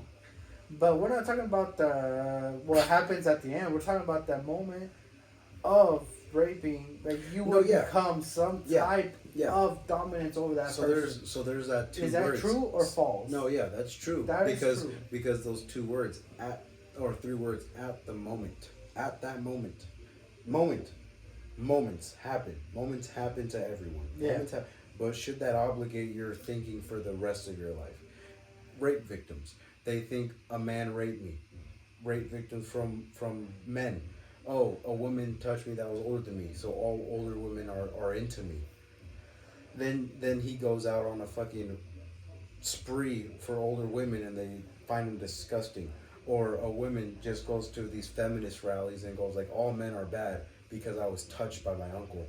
Or I was raped by a fucking guy I was on a date on and I didn't give consent. It's like, they used it as a tool. No, yeah, but that's where we come back to the psychological standpoint of why would you dictate that in that moment? 3 words. In that moment, dictate the rest of your life. Well, in my mind of view, it doesn't matter about. It matters what at that moment you wanted to feel some sort of power over a different person that you did not have, so you're gonna forcefully put that on. Yeah, force. Yeah, by force. I don't think force is even a thing. I don't think force should happen to anyone. If we're coming back to American values, force was taken away ever since the Boston Tea Party. Taxes. Why should anything be by force? Because dictatorship, we just seen the definition. Typically, one who has obtained control by force. 2 words: control, force. People don't like that shit. People don't want to be controlled by their parents. People don't want to be forced to do anything. And so, I guess the question comes in, if you want to be a dictator, why do you want to control a population? Why would you want to do it by force?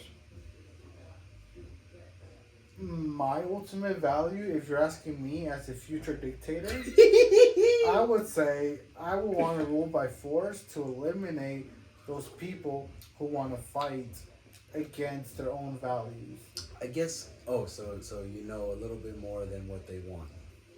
I know how I want this world to be, to strive into a better future. You know what's crazy is that I'm thinking about these. I think we mentioned cities and how they were named by people. Right. I think those were like the start of many dictatorships.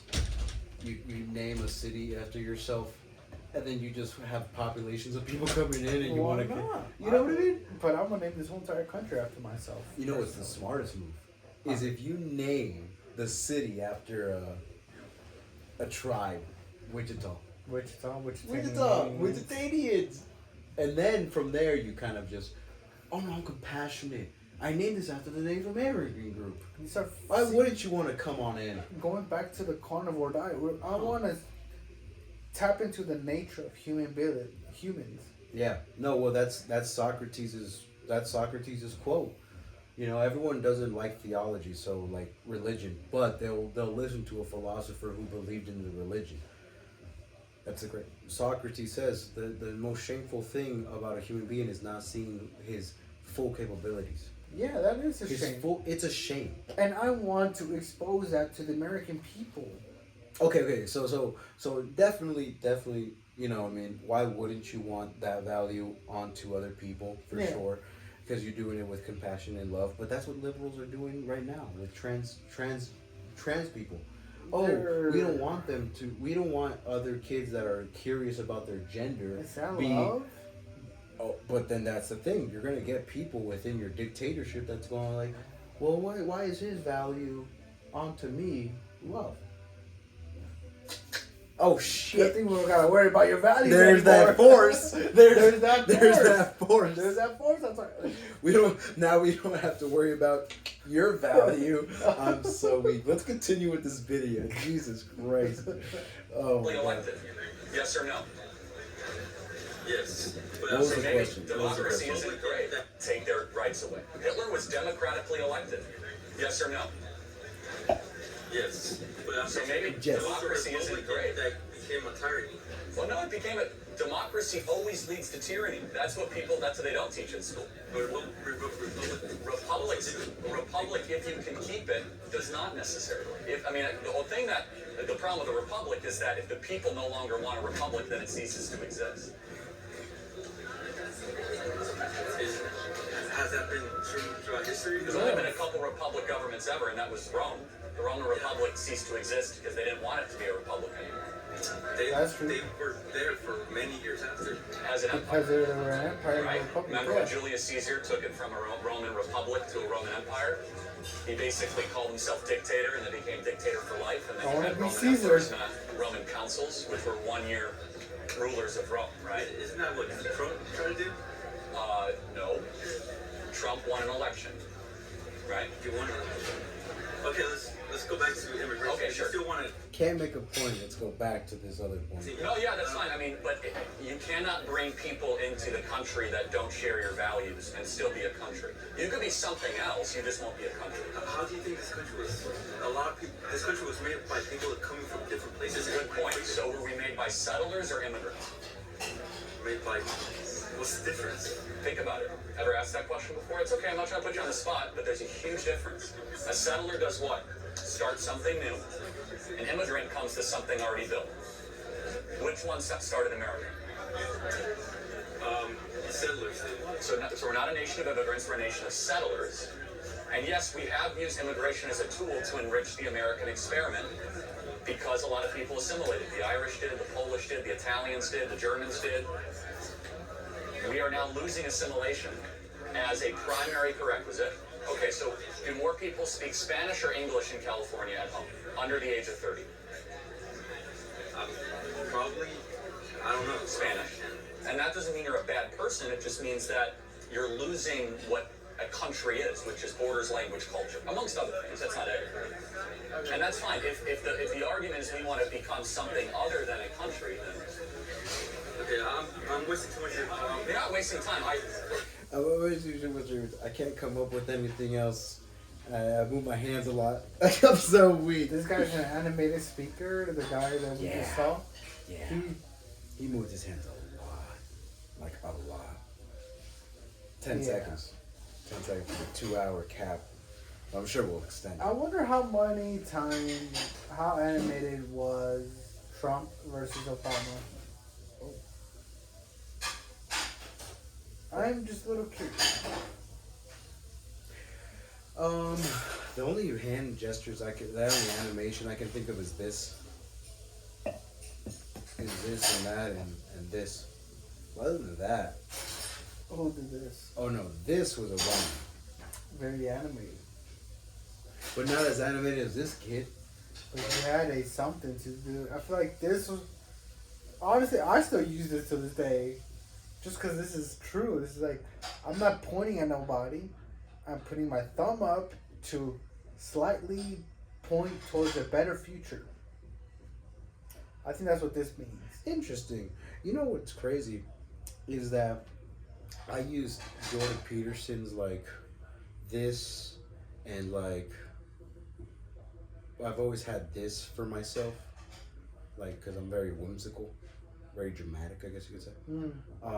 So I've always spoke with my hands like this right now. You know what I mean? But I always use this as going like referring to the past. I always do this referring to the future. I always refer to this as like the right now, or like trying to just get your attention, more to sway you into my persuasion of what I'm thinking. So into my world, you know what I mean?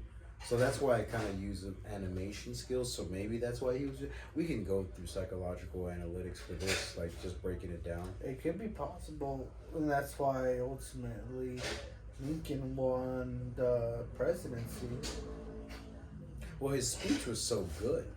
The Gettysburg Address, it was so good. But if they would have saw him, they wouldn't have voted for him. He wasn't as animated. Yeah, so one thing that Jordan Peterson actually pointed out was that he thinks that live events are going to be more predominantly better or beneficial than whatever you see on the internet. Because now with OpenAI and like deep fakes, you can fake anything. Like right now, this whole presidential race, there's a lot of deep fakes of Biden saying shit he never said, Trump saying shit he never said. Oh yeah, with this world of advertising, which is my point of advertising has so much free will to do whatever they want that it is scary.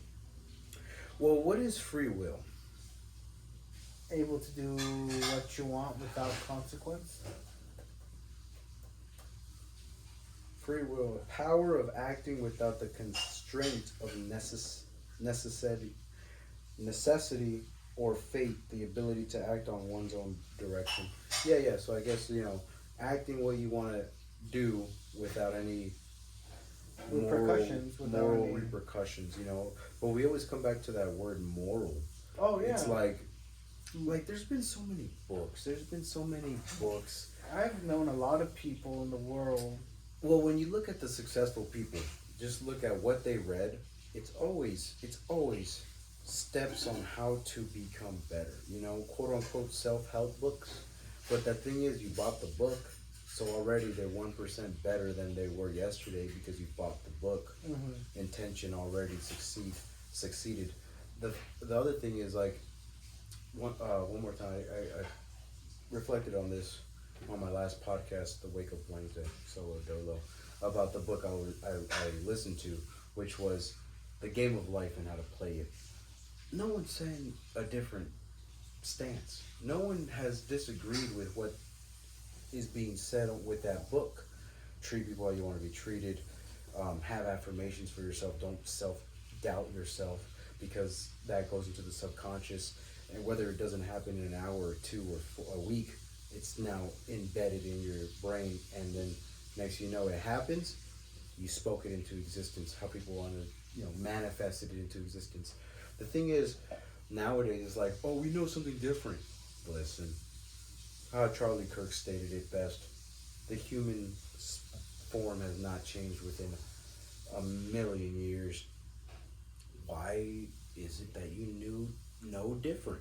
Why do you want to take such a quote-unquote different path than the successful ones? God said it in the Bible, do not take a different path, but walk the path that I've already left. You know what I mean? Good thing I don't listen to God. But the thing is, look, have you looked in, you took a step back and be like, at this age, if I had taken proper steps that other entrepreneurs, other successful people, other millionaires have taken, would I be in a different position? 100%. I always reflect on my life about what different steps I would have been able to take. And so wouldn't you say or reflect the steps that I've taken now have caused a more deviation than if I had listened to the proper people. This goes back to listening to homeless people and successful. I could be more of a gambling man than you can, because I gamble on myself. Oh, shit. I'm gambling, like, you know what? No matter how the stakes are in, I'm always going to gamble on myself. Is it gambling or sacrifice? Well, I haven't done the research. I haven't read the books. But I'm going to go into it full fucking head first into the deep waters, and hopefully The unknown. Yeah. Definitely the unknown. I could read books on how to swim. Yeah. I could take lessons before I go on to the ocean. Yeah. But the instinct in me and myself is always dive in first.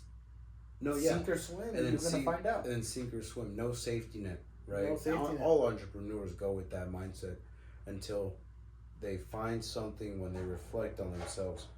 Because it's just, you can only be better than yourself yesterday. You reflect on going like, well, that dive that I did in the first has gotten me into open waters. Why haven't I hit land? Let me find a different idea, a different property to invest in to keep going in deeper. I guess I never want to go into water. Once I learn how to swim and dive, let me go in a little bit deeper. Let me look in for another thing to grab on. Hey. Another thing to invest. What Jordan Peterson say. I put my life on it. I put my life when Nietzsche said, when Nietzsche said, the one who stares at the abyss seems to become the abyss, or seems to come if you stare into the darkness long enough, you now are the darkness, and then Jordan Peterson would say, bring it on. No, he's bring it on. Yeah, bring it on. And if you looked into the dark, you haven't looked deep enough. You haven't looked enough. You haven't looked, because within the darkness, you're soon to find the light. 100%. You know what I mean? And to be honest, there's some type of character about that. It's like a very courageous character. Is like not a lot of people, like me myself. I'd rather swim, touch land, swim again, touch land, swim again. Checkpoints, just like in RPGs, have checkpoints. But in your it's kind of a free realm. There's no checkpoints. I die, I respawn. And currently, I've been in the world of comfortability. In a way of like, I've been swimming in this 30-meter round, but side to side. I haven't been going forward, but I've been comfortable. You know what? I've been. Well, there it is, right there. I want to go further. You acknowledge you haven't been going forward. Correct, but never went back to land. Definitely deviated. How I stated prior. Definitely deviated from a certain path that has gotten you into certain side quests that have quote unquote either A, put some negative, B, put some positive. We've dissected heaven and hell. There's positive and negative to everything. But you yourself have only to blame if you have witnessed more negative than positive. Correct. This is where the 10 things, list out the 10 things you want. Why else would a successful person, put this out for somebody out there who's just, in the open waters? You know what I mean? The one thing that I always, about what you just said about writing the 10 things that matters to you the most. And I haven't yet done that. Harnessing that one point, that one goal that you want. Right. And the issue that I always come across, and I might share the same viewpoint as everybody else here, is that I am me. I know what I want. Why do I need to write it down? Challenge yourself. Like you're challenging yourself on the carnivore diet. Correct. Did you know what you want a week prior? Who knew that he was going to start carnivore? You just unlocked a different side quest. Correct. And it's just like that back to the people. Write it down. Start with number 1, and then go with number 2. And then you're going to end up at the same block, the same wall that I came in. Fuck, I can't think of number 5. Yeah, that's what I said last week. It's like, I did this. I wanted to write down 10 things. I literally put myself in a hole. In my head, I had a million things I could do. But then writing it down, it's like only 10? I'm stuck at 5. I'm stuck at 5 usually. After listing out those 10, I think the one thing that I wanted my goal to be was number 3 or 4. You know what I mean? So perhaps I think the other 5, the top 5, hell, you can find something if you, like you were saying, dig deep in those other 5 that goes from 6 to 10. It's like you could find something that you could hit. Maybe I was too afraid to hit those 6 to 10, and I wanted the, like I said, a checkpoint from 1 to 5. Mm-hmm. Perhaps it could be a theory, but all I know is that as soon as it's kind of like the baby steps from David Ramsey, a successful person is like you put your $1,000 into savings. Now you're ready to tackle your debt without touching that $1,000. Ready to tackle your debt. After you tackle your debt, you're ready to tackle something else, and then so on and so forth. That is a crazy concept for me to think of. I honestly can't wrap my hand around that. Well, that's the thing. It's all like nature versus nurture. We weren't taught, and so we always look for that. We always look in nature. We always look in nature in order to give us a different perspective. That's why I go to 20, maybe even 30, 70. That we are more nature than nurture. But also, it's like, there has to be a third.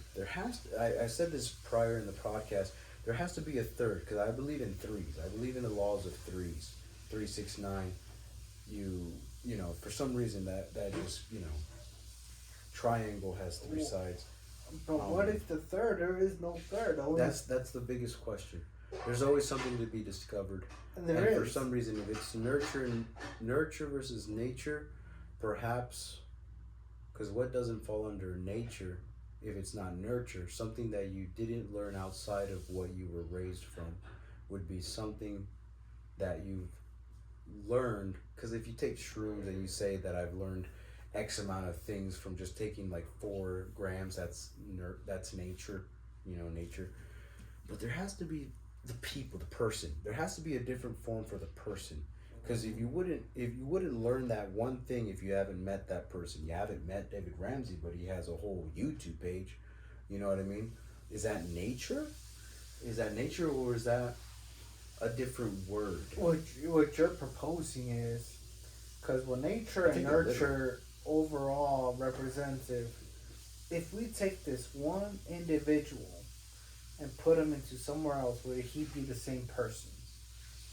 That's the ultimate question that nature versus nurture answers.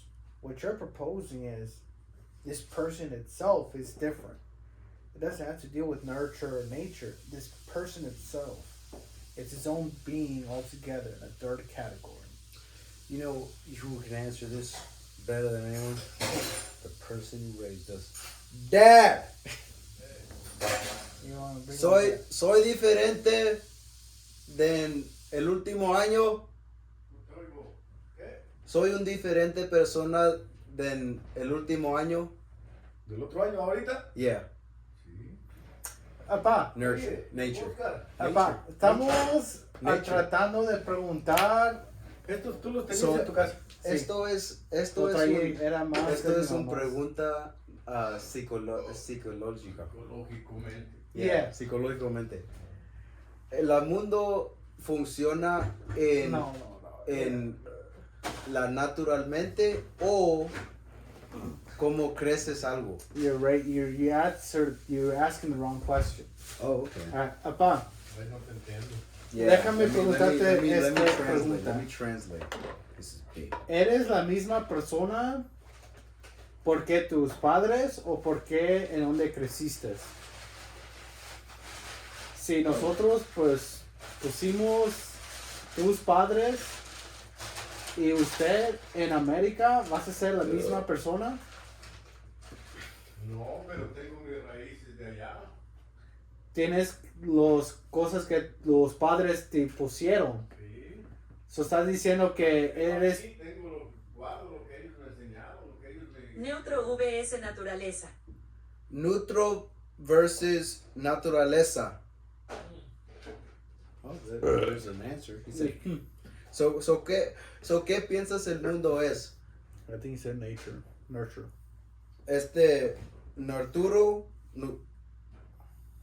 Neutro vs naturaleza. Neutro o naturaleza.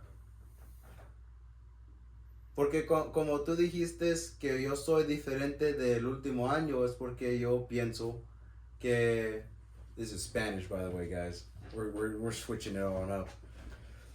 el neutro que los cosas que yo aprendí de usted sí es suficiente, pero es 30% que lo que aprendí en la naturaleza.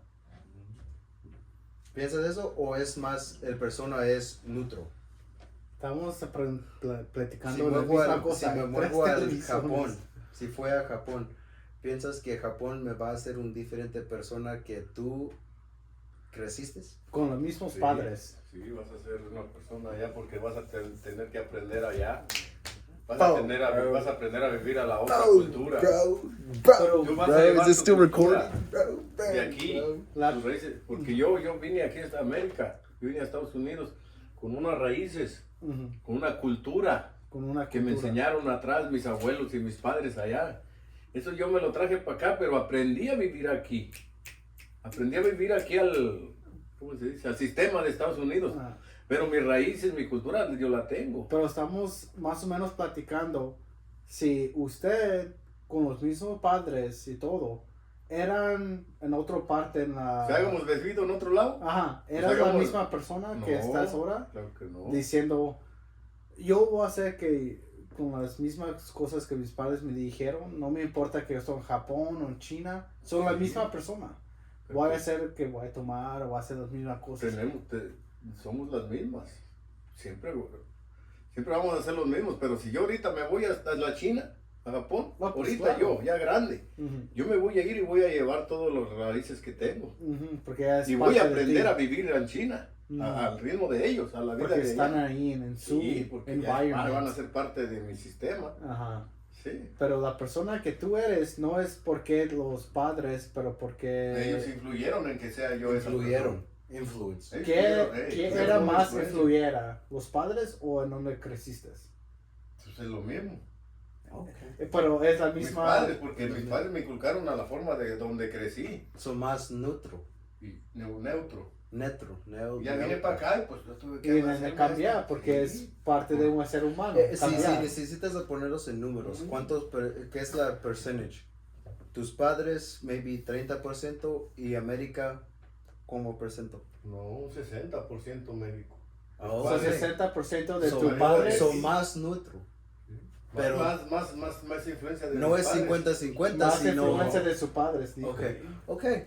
Nature So from an versus elder, nature. we got it from an elder. You know what I mean? Instead of 30-70, it's actually 40-60.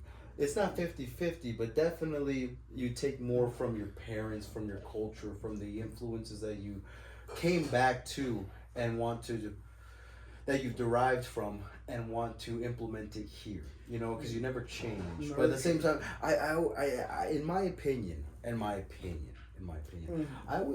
think it's still 30-70. I think it's 30-70. I don't think that you are the same person, because if we take 30-70 within the 24-hour time span, then you are not the same person you were 33 hours ago. 100% I agree with that. Right now. That's 100% agree with that. There's no debate in that.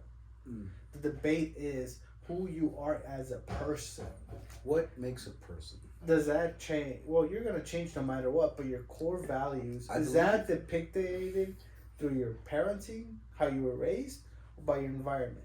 The morals that you have are based because of where you were raised or because of the person who by your environment. Because if we take the biblical story about Abraham, and he lived with his father until he was 70 years old, who was feeding on grapes, drinking all day long, and they were from a wealthy family, but something is subconscious, God told him, go out there.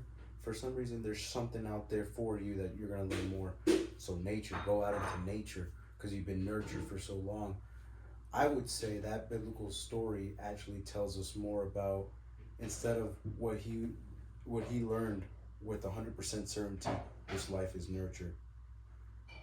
He now, that percentage went way, way, way down as soon as he saw that. No, yeah, I thought everyone was good. Not everyone is good. I thought my wife was protected.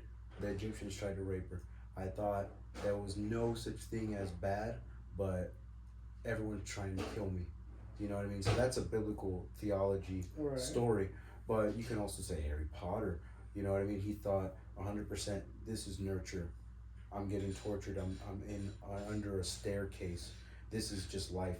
Goes to Hogwarts, becomes a whole hero. That's Is he nature. humble because he knew the poverty What life? did he learn? What did he learn about the poverty life, and being tortured under his being under a whole thing? What lessons were there learned in living underneath a staircase? Yeah.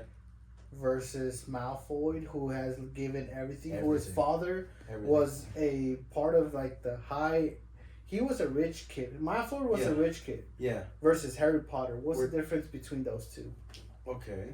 You're saying if Harry Potter was exactly like Malfoy, who his parents lived. I'm not saying No, that's exactly what you're saying. Because Malfoy's nurture was Rich. being actually nurtured and rich. Harry Potter, his own nurture was being, in my consensus, tortured. Yeah, and you're saying throw that out the way because nurture has nothing to do with this. It's all about nature. Nature, because did not we say fucking Malfoy change within the series of Harry Potter, being at Hogwarts, exposed to other different beings? No, honestly, I think he hasn't changed. He didn't change. Why did Harry Potter name his son?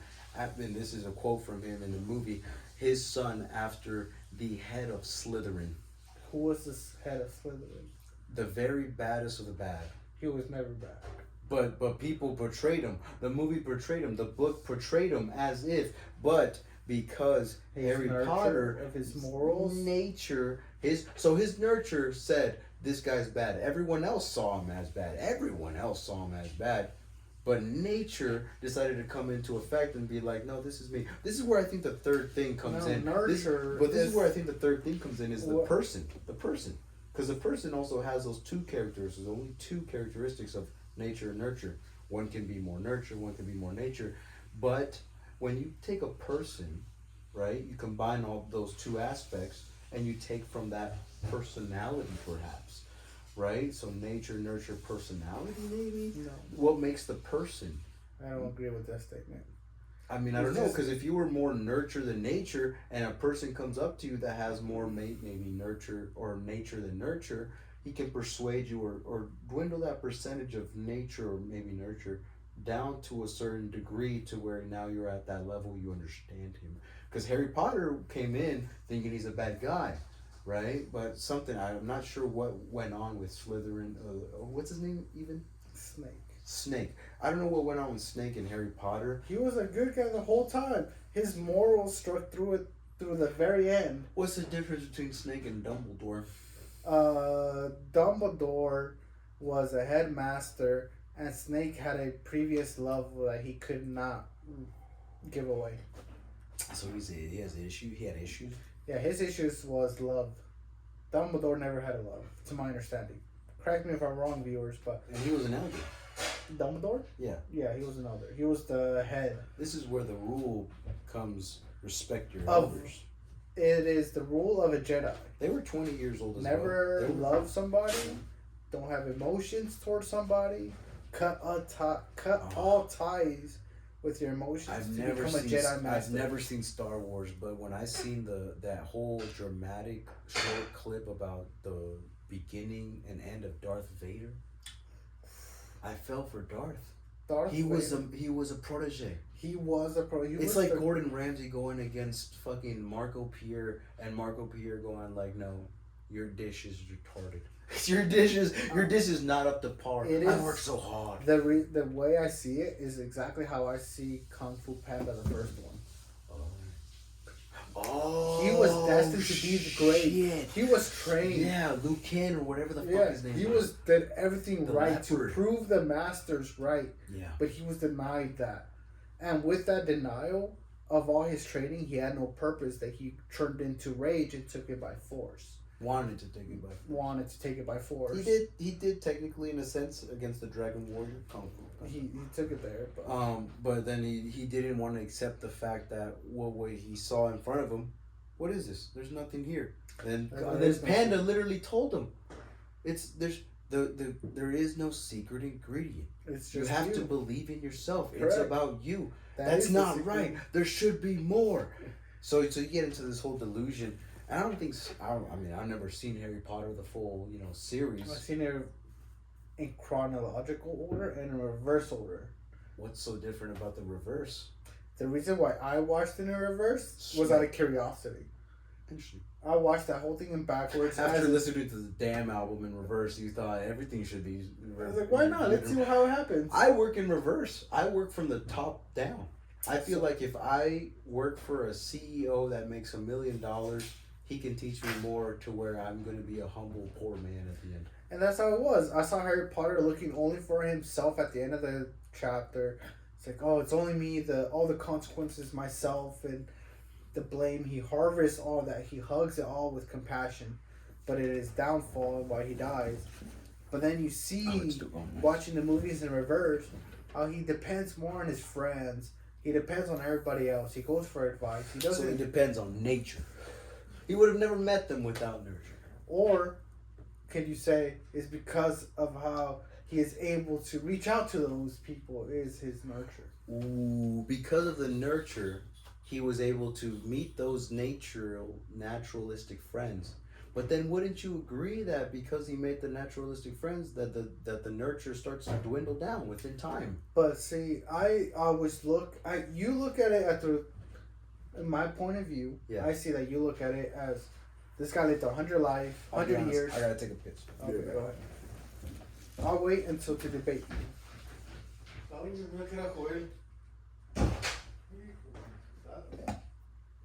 ¿Ya la extrañas? Es bien temprano para eso.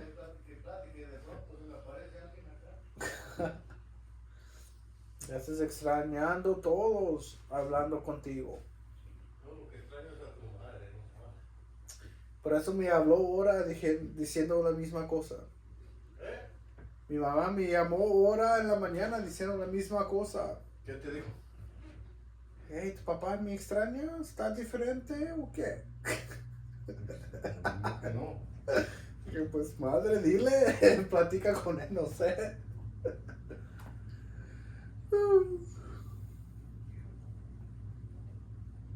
¿Cómo van?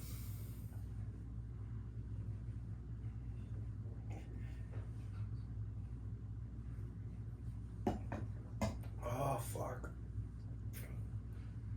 That's good. We're 27 minutes in so far. Not to talk about it, but not too shabby if I do say so myself. It goes further on saying. Para mí lleva mucho tiempo sin tu madre, sin ella. Ya, ¿cuántas semanas ya ha pasado? Un mes, pero. ¿Ya realmente un mes? ¿Ya más o menos? What? Sí. Un mes que mi mamá se llegó a México. And I'll tell you what, I called it. These guys left this shit dirty. These These guys left this. You weren't even here. Oh, okay. I came back, bro. Before I even told my mom in Mexico, I'm all like, estos crías, including my dad, they're going to leave it dirty. They're going to leave it dirty. It's going to be a mess. Next thing you know, I come home, he starts cleaning. My father starts cleaning. Within a week, the floor's dirty. I don't know how much you want. You want more? I want that boy, yours. Thank you. But the floor was dirty. The kitchen's dirty. No one's washing their shit. You come on in. You know what I mean? We're starting to go like, okay, maybe there's another person. We got to deviate all the responsibilities. Everyone works a little more. Everyone works. We got to deviate the responsibilities. So now we kind of have a groove of things. So it took a month. It took a month, but I called it. I'm all like, oh my God, it's gonna be a mess, sucio, and next thing you know, I've always taken from my mom. You know what I mean? But I had my dad to teach me some valuable tricks up my sleeve. But that's the beauty about having both mom and dad. So one of the things about the Taotejing, when it comes down to the Taotejing, we always there was one, I believe it was the Taotejing, maybe 65, where it said. This also goes to Jackie Chan's when he was the drunken monkey, when he was learning how to Drunken master. The drunken master, when he was learning how to become the best.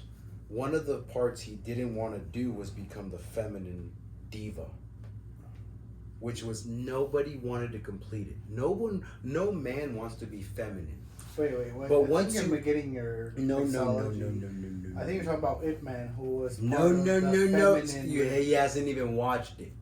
I got you. The Drunken Master was. So what? Oh, I got you. I got you. Because this is in the Taotejing. How can you argue what I read in the Taotejing versus the movie Jackie Chan and the Drunken Master about literally no man thinks I'm not a man if I act or portray some type of feminine features. That's not a man at all. Wait, what are you talking about? You must have feminine features in order to become the truest man. This is what was portrayed in the Drunken Master. All his subordinates, all his students never wanted to do the diva stance, the little feminine stance, because that's girlish. That's for women. I shouldn't do that. I'm a man. Okay, I see you. But if you harness that, guess what you just did? You completed the 5 pieces of Exodia. You literally did. If you can out bitch a bitch, guess what you just won? The lotto. The lotto. I want to see first of all that the Drunken Fist stance is female stance. I don't believe that. I know that Ip Man's style of doing Kung Fu was considered female stance. And that's why he portrayed it as, and he manlied it, or in a way he was able to find it. I got 2 piss as well. Go for it. But this is literally, I'll pull up the Taotejing and what it says about Taotejing. What pasó? It's some warm, pero sí, págalo. Sí. So it says, this is from the Taotejing. Know the male, yet keep to the female. Yin, yang. If you're overly male, you get so many characteristics, psychologically speaking, of disagreeableness, not empathetic, hardworking. You don't know how to relax. Women, if you take certain traits, you're going to be at peace. This is what the Taotejing. This is literally thousands of years old, and people don't want to agree with it because, I'm a man. My priest over at the cathedral, he was mentioning something about men.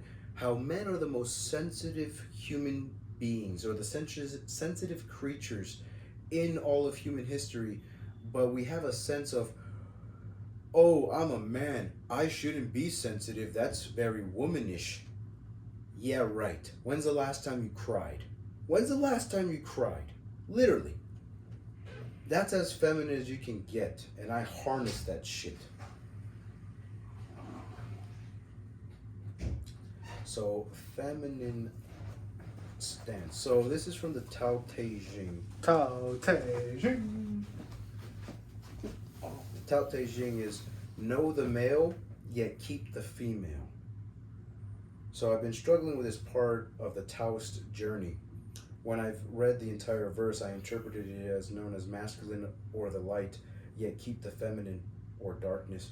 And because women are more neurotic than males, so they tend to go towards the darkness a lot quicker than men.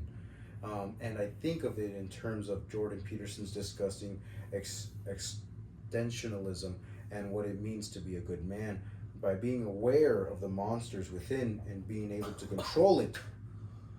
So if you can take that feminine feature and control it, harness it, so not cry but cry, right? So doing the times of I'm alone, let me be a little sensitive. Why not, right? But if you can be sensitive in front of your peers, it says more about you. That's more man than anything else. But people want to think of, that shouldn't be done, that's not a man. It's like, yeah, right. I go back to what you were saying. It could be fucking taken off of context and be sexist at the same way. But the way I think about it, to be a true king one must know how to play a fool to be a true king.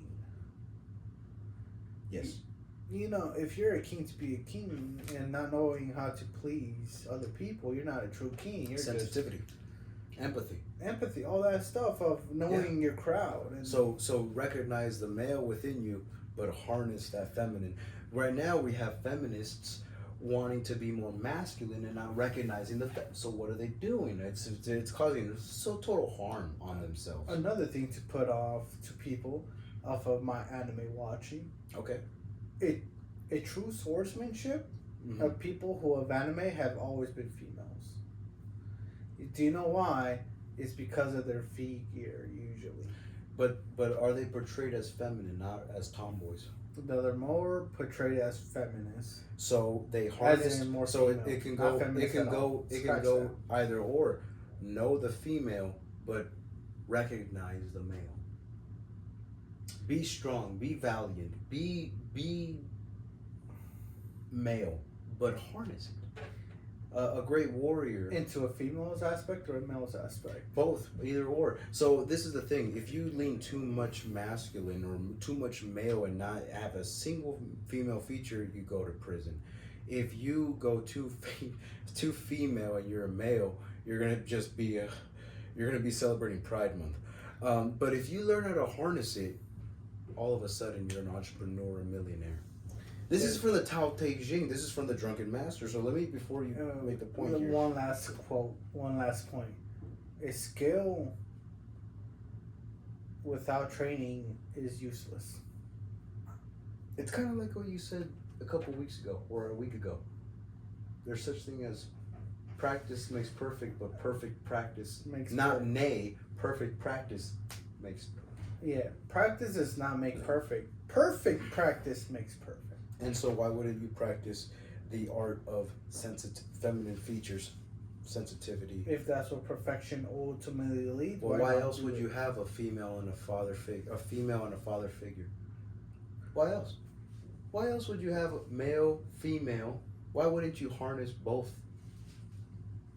If you're a male, harness more masculine features, but keep your mother's word in your back pocket. Why wouldn't you? This is the first time you have me stumped. I have no response. Cheers. Oh, cheers to that. Cheers. I never really thought about that. All right, so this is from the Drunken Master, but also we just acclaimed from the Taotejing is recognize the male, but keep the feminine. So this is Drunken Master here. Behold, the drunken woman flaunting her body. Fucking hate that. Ow! Oh, this is serious stuff. But that style's only for women. Goddess, who is a woman? Watch me, do the same. Right?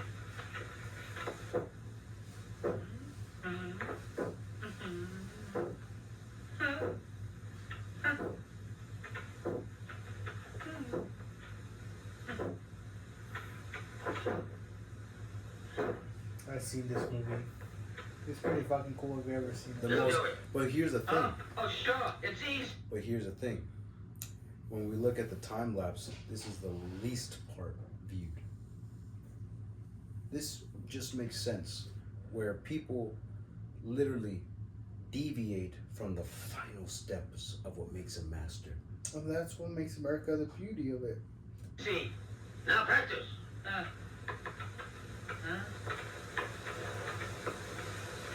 Woman style. I won't do it. Eventually he does it. Eventually he does it and defeats his arch enemy. But the thing is, you declared that Drunken Master was not in it. We're thinking of Ip Man. Yeah. But because Ip Man did it, and now Jackie did it, and the Taotejing says it, wouldn't you think there's a little characteristic that we shouldn't abandon a feministic feature within the art of being male? I never disputed that fact. I think it is a fact. The thing that I was disputing was Drunken Master's style was feminine. I did not know that he took it as feminine. It's the final step that none of the master students took seriously, and so they failed. It's just like, you work on your backhand, boys. Balls of Fury. Balls of Fury. Oh, work on your backhand. What did you do? You have no backhand.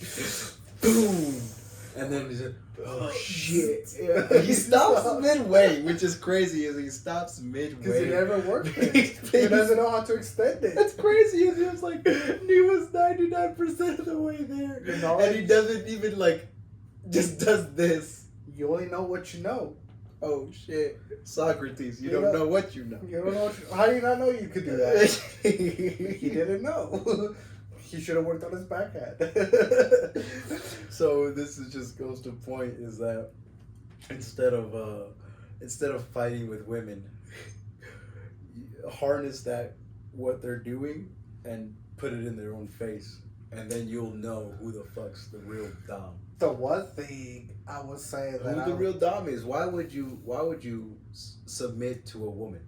The one thing I learned about women, they don't want to be dominated. Compete with them at their own game.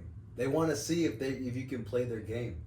Exactly. No, but that's the thing. If you don't know how to be feminine, how else will you compete with a female? It's by throwing the board over and be like, "Fuck you." That's bitch. too male. I'll do that to a How female. about play them at their own game? 'Cause that makes me look like a female. But we just learned keep the male. No. Learn the male, keep the female. Harness it. A true warrior knows how to wield the sword but keeps it sheathed. So only use it when times are there. When you're with your boys, why the fuck would you want to be feminine? But when you're literally trying to have a female breed with you, why wouldn't you teach them, I know what you're doing. I know what your game is. Checkmate, bitch. Baby. Baby. Now here's the thing. I have a headache men. just thinking about it. Because you're telling me, imagine playing You just chess. watched it. No.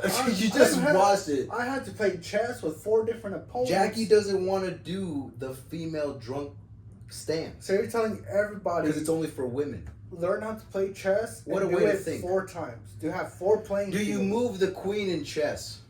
I don't know. I never played chess to a competitive You level. play chess. I played chess, but I do it by my own rules. But this nigga, bro. I never read a book. That's I'll right. move my queen if I have to.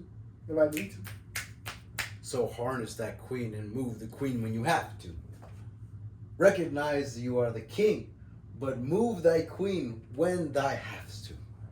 Why not? Why not? Why not? Because then you're gonna weed out the people who doesn't know how to harness it, and then you kind of look back and go like, what's wrong That with sounds them? way too manipulative for me. I'm so weak, bro. That sounds like some fucking Wizard of Oz shit. Okay, you know what? We're gonna ask the most masculine man in this house. Apá. Yeah, pa. Here. Yeah, what? Ben. Otra vez. Yeah, fuck it. Porque you're the only one who So knows. este es un Una filosofía. filosofía de los Chinese, pero también todos saben esto. Conciencia al macho, pero manténgase en la hembra. ¿Sí o no? ¿Qué dijiste? Yeah. He said, yeah, bro. He didn't know what the fuck I said. Conozca al macho, pero manténgase en la hembra. Eso como hablando de qué. So puedes hacer mucho macho, pero necesitamos reconocer que hay un poquito femenino en ¿En el los macho? hombres, en el macho. Para ser un Y si macho. Y si usas eso, como like si tu mujer te dice algo, no la vas a decir like, no vas a ser mucho macho, pero vas a estar en su país donde puedes, y si estás en su país, es diciendo que es más, estás en la hembra estado, el estado hembra. What does hembra mean? Female. You don't know that. Well, he disagrees. He disagrees. Pa, He doesn't know. He doesn't no, know. He doesn't be quiet, know. be quiet, be quiet. Déjame preguntarte esto. Para ser un propa macho, propio macho, es para saber la mujer también y jugar su juego para ser más macho. ¿Es cierto o no? Perfect. Perfect. That was beautiful. Thank you. Yeah. Papá? He doesn't answer. Oh my god. Apa! Oh my god. Come over here, dude. Come over here, man. No, a ti. a Dijo ti. apa, dude. What do I look like? I'm only a pa to my exes. That was a good one. Oh, you're stupid. Live. Not live. Oh, I wonder if I can go live. Pero la pregunta era... Wait, ven acá, dude. Bueno, you can hear and multitask. You can multitask. Not a lot of people have their father figures around, so shout out to this one. So shout out to this one. We can ask these questions. No, kind of starts tasting like a Carlos Quinto. Who? A Carlos Quinto? What the fuck is that? It's a chocolate bar. It's a dark chocolate. With the king. That's my favorite. Yeah, that's nasty. Milk chocolate. That's not supposed to taste that. Pero Okay, la pregunta era, para hacer más macho es para entender los mujeres en su juego que juegan. Para ser más macho. Para ser más macho. That's an amazing sandwich. I'm Yeah. so jealous. Yeah. ¿Qué piensas? Para ser más macho necesito entender a la mujer. Correcto. Para jugar sus juegos que están jugando contigo, porque las mujeres y hombres son diferentes. Pero para ser más macho, sí, necesitas a poner ese macho en tentaciones para atrás para jugar la juego de mujer. Sabe. He doesn't know. It's because I'm pretty sure he doesn't want to throw my mom under the bridge. So he's confused. He's confused. Hey. La pregunta óptimamente es para ser más macho. Platicas con platicas con tus amigos hombres como platicas con mi mamá. Boom. So sí entiendes un poquito como un chica piensa. Pues sí sé cómo piensa una mujer. Okay. Y So para entender puedes a poner los intenciones macho al lado y ponerte en una posición femenina. posición para entender a las mujeres más. En ese momento, pero no todos los tiempos. No, en ese momento sí. Pero There it is. necesitas aprender. Taotejing. Pero para entender esa posición que estás, Como con tu mamá, por ejemplo, me pongo en su lugar, cuando ella me platica cosas, pues sí me pongo en su lugar de una mujer que sentiría. y eso, entender eso, te hace más mejor a un hombre, ¿verdad? Sí. O te- Boom! Taotejing, drunken master, it's been known. It's been known. You All right. must know. You heard it from here, You the must OG. recognize the It is OG. true. You must recognize the male, but keep No, the ahorita feminine. tengo, yo que ya quiero que esté aquí, la quiero, la extraño mucho, ya quiero que esté aquí. Mhm. Pero me pongo en su lugar que tiene que estar allá, la pienso. Oh. So sensitivo. Como un hombre no necesitas Pienso que estar me pongo en su lugar, sensitivo. que yo haría si estuviera mi mamá, o sea, allá. Claro que Ajá. sí, ¿verdad? Y Ah, eso bueno, y ya. te hace más mejor una persona. Más... Y eso es lo que me mantiene que ella está donde tiene que estar ahorita. Y eso te... Pero yo por mí, yo quisiera que estuviera aquí. Yeah. Pues claro, como nosotros. Yeah, porque un hombre quiere las cosas ahorita, ¿verdad? Pero entiendes que otra persona necesita y esas las mismas cosas. mujeres saben esperar, ¿verdad? Esa es la historia de la Virgen. A esperar para ese hombre que puede esperar con ella. Oh shit! Oh shit, bro! Oh shit! Oh shit! That just blew my. You gonna take a straight shot? No! Pero, Oh, there's a I butt. ain't gonna take that whole shit. ¿Qué es el pero? What's the butt? Wait, there's a butt? There's always I a thought we butt. just figured out life. I thought we just There's figured always out a life, butt my nigga. in marriage. Yeah. There's always a butt. There's always a butt. If you don't want a kid. He said, I'm weak. I'm drunk. Brother, ew. Ew, brother, ew. vitaminas, todo eso que toman, eso es muy apestoso. ¿Qué estás diciendo? ¿Estás platicando con nosotros o Tony? Oh. Tony! You know what? Let's get Tony. Tony, come over here, bro. Come over here, OG. A true pimp. A true man. Don Antonio. Get your ass over here, boy. Don Antonio. That has a good ring to it. That has a ring to it. I think that's why mafia motherfuckers always like Tonys. Call the Don. Hey, yo, Don. Hey, Big Tony. Big Tony, Big Don. I mean? Hey. I like Big Don a little bit better. It sounds Big Tony. The Big Tony? Yeah, I think that was Kendrick Lamar's lyrics. Was it Big Tony? I'm pretty sure. Hey, yo, call the homie Big Tony. Hey, yo, Big Tony. Come on now. You know, it's gonna have a ring to it. Right now, it has a ring to it. Hey, Big Tony. Oh, no, I think he went back to his room. He ignored us. We're still his little brother. So he's like God, bro. He doesn't distinguish if we're fucking with him or we're serious. Yeah, he only comes when you need him. With the wisdom that comes down through it, he comes through. Mm-hmm. If you don't need him, you know what's crazy is I think he knows it better than us. 100%. He's closer to my mama than we are. You know what I mean? But that also means he takes a tribute. He takes the feminine attributes. 100%. Don, Don. You know, let's refer to Tony as the Don. Interesting. The Don over there, he knows how the game is rolled, and he plays it. I give him props. So what does? Okay, so Don means learning. You know how the game is rolled, so you play it. I want to say that's what the Don means. Don, the Spanish title prefix for a male forename. A term Don, abbreviated to D, is an honorific prefix primarily used in Spanish or Hispanic name, America, and with different connotations also in Italy, Portugal, and also, okay, but what does it mean? You know what we need to do? Search up the Mafia Dictionary. No, Urban Dictionary. Which is basically fucking Mafia Dictionary. So Don is someone who has the Don, the best, the shit, the fucking daddy.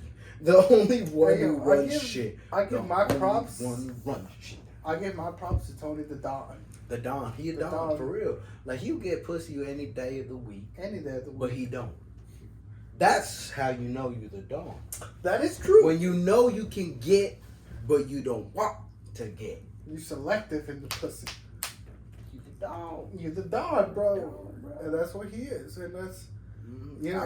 I was getting my hair cut at Legends. The nigga called me OG. I was like, am I that old? I'm really there. You finally became an OG. You're already that old. Don't say that. You're 30 plus, bro. Call me kid. Call me player. You know what I mean? But I ain't no motherfucking OG. I'm not old. I remember, man, I love being called a kid. In every department, I was always the youngest one. For real? Hey, you're the young one, man. You're just a kid. You don't know anything. Hell yeah, keep calling me the kid till I'm fucking. By the same position, you're 50, I'm living your life by the age of 30, dog. Keep calling me the kid. There it is. There it is. Keep calling me the kid. There it is. You know? Yeah, until he starts working for you. Or his kid works for you. Exactly. Who the kid? It's gonna end up like that. Who the kid? No, actually, I'm still a kid. I'm a kid till I'm fucking dead. Mm-hmm. Well, the thing is, like with old schools, because at Valero, I got schooled by an old school. I call them old school because I just heard all the kids calling old people old school. And so I told this one dude, what's going on, old school? And he's all like, don't call me that. I was like, oh shit, not all old schools are old school. You know what I mean? So he took that as a derogatory term. And so I was like, oh shit, maybe I shouldn't call everyone old school. I still do to this day. You know what I mean? I still call old people old school because they old school.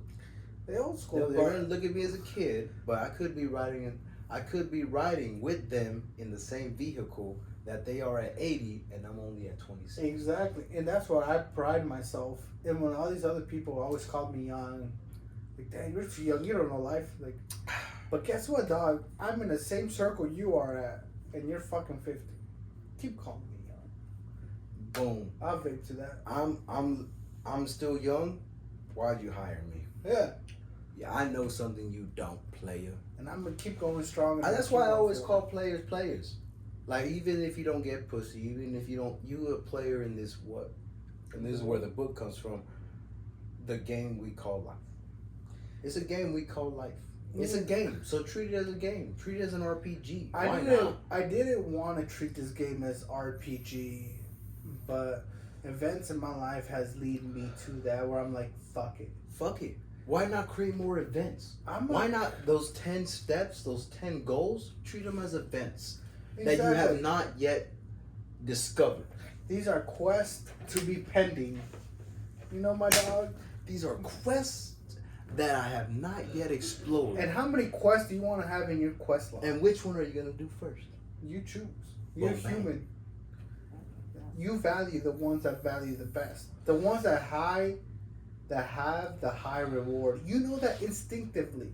And I think, I'll be honest, I think last week when I mentioned this, you're all like, well, what's left? What else? Create another top 10, because you're at the position of the top 10 Oscar that wasn't at the top 10 that you just completed the top 10. I understand your point, but what if my top 10 ends with me dying? What if it don't? What if I complete 50, my 50, top 50, 50, right? 50, 50. I'll give you the benefit of a doubt. 50, 50 though. Think about that. Think about that, right? Because right now you're taking it 90-10. Yeah. You're thinking 90% I want to die tomorrow, but 10% you're going to live. Yeah. So think about it 50-50. You don't Why die. would I 50-50? Well, I'm hold already up now. 10. Hold up now. Now you 50-50, right? Just think about it. 50-50. 50-50. You don't die. And you completed your top 10 quests, but there's still a whole new free realm to That do. is too scary to think about because Why not? But you just like to go to the deep end. I Wasn't it do. scary to dive into the deep end in the because first? I had the time to get to it. But if you do not die tomorrow, the 50th other chance, why wouldn't you take the other risk? That's scary, dog. Why wouldn't you keep getting scarier? Because you like to go to the deep. You haven't seen the light, right? Let's say you complete the top 10, but you still don't see the light. What fucking book you been reading, dog? Nah, bro. It's called The Game of Life and How to Play It. But I don't believe it. I'm sorry. I believe it too because there's a lot of people. There's a lot of people. You got me thinking though. You got me thinking. Well, there's a lot of people that be like, "This is my life, and I'm gonna live it how I live it." But then when you think about every single scriptures that have been written, there's a certain rule from the emerald tablets that Cat Williams mentioned on the Joe Rogan podcast, and Joe Rogan didn't even know about it, to the Bible, to the script, the 10 Commandments, to the Hebrew texts, to the Quran, to the ancient dynasties that followed their own scriptures. No one's telling a different story. No one's telling you how to not live it properly. You can do the different way, but then take a step back and be like, fuck. All right, I personally believe in free will, and having everybody you believe whatever you want, and that's fine with me. So how would you counter this? The atheists who don't have morals, who don't have beliefs, who don't believe in an ultimate moral. Yeah. How would you attack these views? I wouldn't, because we need people like you. We need people to question the things that are unquestionable. No, as in, I see you so far behind from my intellectual thinking that I don't even have time. I don't want to even give you the time of day to acknowledge your existence. That's how atheist you are, and that's how atheists think. No, that why would I want to give him the time of day? Blasphemy. So basically, atheists think, why would I give the time of day to a Bible worshiper?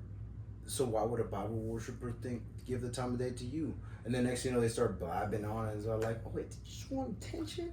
Because I have a therapeutic office here. You are a scientific mind, aren't you not? Yes, sir. And you have to question every hypothesis and take responsibility that a question against your hypothesis is a test towards your hypothesis, which proves your hypothesis correct or wrong.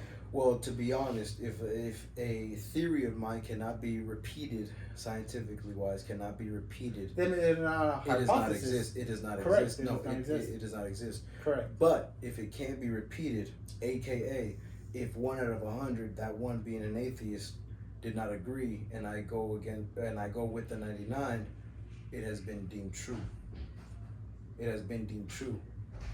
there's always going to be, quote unquote, what we in the scientific community call variables. Correct. There's always going to be variables. Correct. But the thing is, this is where I say, we need people like you. Because maybe you know something I don't. We do need people like them, but to dismiss them off the bat. But do I dismiss them? But do I dismiss them, or do I dismiss them, or do I lay them off the wayside and let them do what they want to do until our paths meet again, when they garner more information about this path? You're at 59. We gonna do another hour. We We gonna do another hour, bro. Fucking bro. Fuck it up. Hey, if this one cuts off, go to the Spotify and catch the 4 hour, catch it, bro, or 3 hour, 30 Midnight minute special right before weekend 4th of July special. Here it is. Hey, that's a name. That's a name, my nigga. Okay. Beliefs, masculine versus It's feminine. just the way I see your point of view, my man. Oh, okay. Okay, there you it is. recording? Yeah, I want to man. make sure we on tape. We on 'Cause chord. I don't just everything I say is true to my Okay. point of view. Okay. So what I understand from you is you're sounding like the current scientist board that we have currently. But I just told you that if 1 out of 100 people do not agree, I'm going to say that my science proves true because 99% of the population says it's true. But I'm actually going to acknowledge the one, because he might know something that those 99 don't. And that's where the greatest minds come from. Picasso. You know what I mean? How do you acknowledge that 1%? How do I acknowledge them? Yeah, is how by do you- leaving them to their own accord. Because leaving them to their own accord. Because so this is what free will, this is where I was mentioning. Free will doesn't have humility. Free will doesn't have going back and going like, I did that wrong, I did it wrong. But that's it. You know what I mean? Let me go on. So, if you have humility, then you would say, that 1% was correct. He actually discovered something. Let me actually interview him one more time and be like, what did you know that you didn't? But what if he comes? That I didn't. All right. Well, what if this 10% comes to you and be like, hey, to 1%. further, just 1%. To further my research to conclude that you're wrong, I'm gonna need $1 million. You have $10 million to your disposal. I wouldn't give it to him because he's on his own accord. Because you're already to me that already seems so falsified because you're unable, or you're not giving the funds to prove you wrong. I believe the quote unquote definition of an atheist is no faith in nothing. So why would you have faith in me to give you the money that you need in order to fulfill your prior or your proper destiny? Am I now your God? Is why? So here's a great quote that somebody, I believe a philosopher said, is that atheists' God are no more real than mine. Because they do. True. The thing is about atheists is that they believe more in God than I do. Because they negate him so much. So you're negating a non-spiritualistic thing. It seems like you believe in him more than me. You're trying to be that one guy that's trying to prove him wrong. That's trying to say he doesn't exist. But I'm over here going like, I'm that 1% on your account that says he is real. But then now you're in that 99% that says he's not. But then there has to be a certain God in order for you to not believe. Which makes you a believer in that there is a God in order to disprove.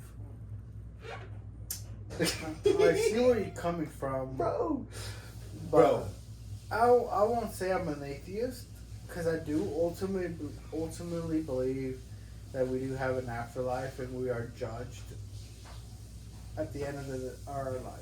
So this goes back to the paper, Heaven and Hell, and what Dio was saying is that if think there we isn't a heaven and hell and we're never judged, you right now in this current time create your own heaven and hell. You know what I mean? What life? I don't know. Well, you weren't your own self that you were 2 hours ago. I like to think of hours, right? People, scientific wise, like to think of days and weeks.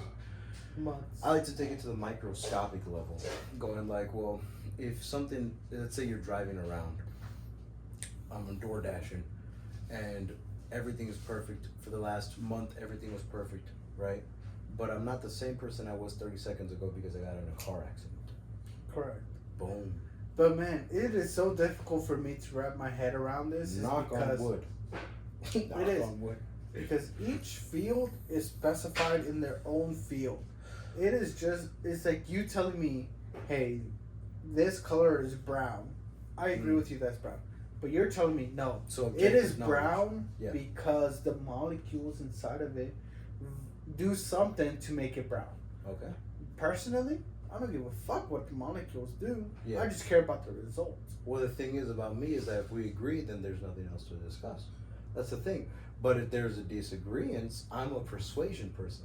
I write persuasion persuasion essays. You know, the standard American diet versus carnivore, or why DEI, so diversity, diversity, equity versus and inclusiveness versus anything else. That's bad. But people say it's good. Let me propose a question to you then. Yes. If there was an economic person that said, follow me, and he's the richest guy, right? There's one guy, he's the richest guy, and he did all the proper investments and everything, right? Got my attention. He's like, hey, follow me, and he only wrote 2 books on about it. Versus the other guy, who is less rich, but wrote 10 books.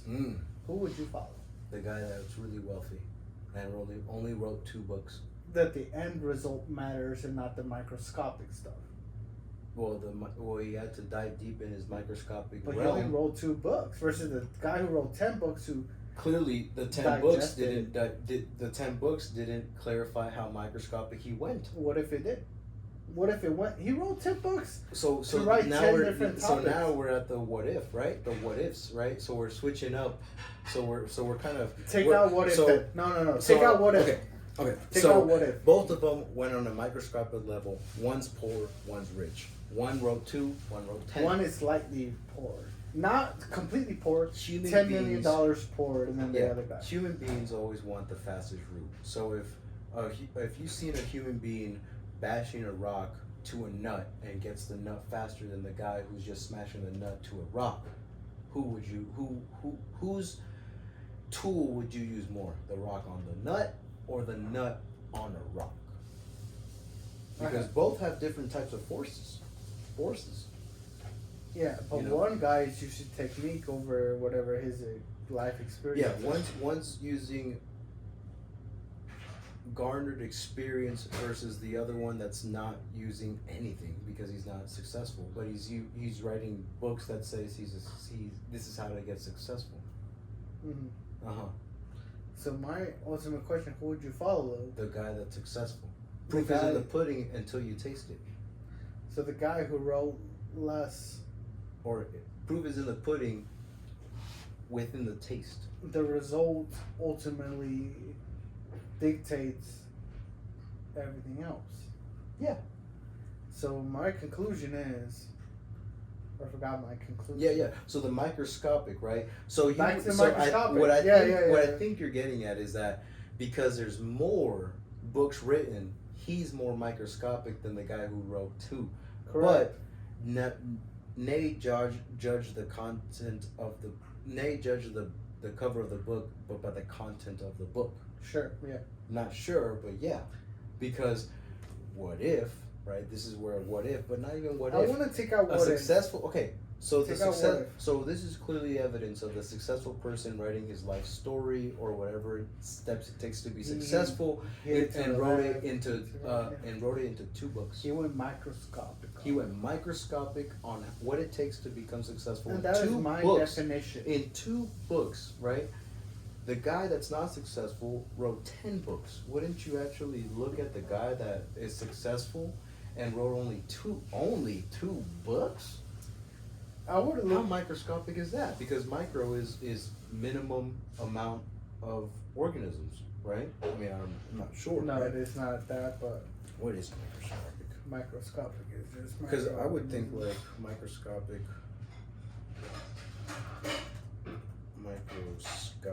I would think microscopic is less things to focus on rather than the more.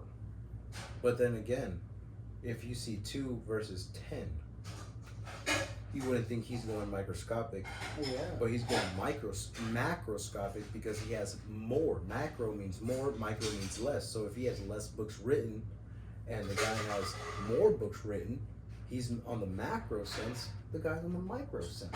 But what if the 10 books were all dedicated to one bone of the body? Oh man, that is microscopic. I'm telling you, these 10 books are dedicated to one subject. So as small as the visible only with the microscope. Well, that's like literal sense. But if you're looking at it, if you're looking at one organism, so the one entrepreneur, and you wrote 10 books, would I listen to him? In my opinion, I would think he's going too deep, and I'm actually going to negate because he's going too deep. I would, like I said, human beings rather see the path of less resistance, physics. So where's your cutoff on the number of books somebody needs to write before you listen to them? Okay, I believe Jordan Peterson has only written 3 books, which is Maps of Meaning, 12 Rules for Life, 12 Rules for Life Beyond Order, and now 4, which is We Who Wrestle with God. And so far, he's been the best psychologist to be cited within anything, in my opinion. Mm-hmm. I'm sure there's Sigmund Freud and Carl Jung that he always mentions, or even Erik Erikson, but only 4 books. Now, I'm sure there's a lot of psychologists that have 12, and maybe a little bit up to par with him, but for some reason, he microscopically articulated the proper things people need to know, so much so that he only wrote it in 4. Mm-hmm. Right? Would you go to someone that says 100 easy steps to get rich, or 10? I would answer the question. I would personally go to the guy who only wrote 1 book. No. Answer my question. What was your question? So would you go with the guy that says both successful, 100 easy steps to get rich, or 10 easy steps to get rich? 10 easy steps. So there you go. You just negated your own belief. What? The 2 versus the 10 books. But the guy is going like, this is 10 easy books to get rich, successful. He's not successful. Yeah, but your argument was, I'm going to go microscopic to every argument that you contribute. So no matter what argument I have, you're going to go to a deeper level, another book, to prove your point. Yeah. How many books are you going to go? Oh, okay. I guess I haven't answered that question yet, right? So what if I explained it in 2 books, would you believe me? Versus the guy who kept coming up with another book. I go back to Martin Luther King's, and judge not by the color of their skin, but the content of their character. Content. So what does the first book say? If I try out the first book and it doesn't make me successful, will I go to the second?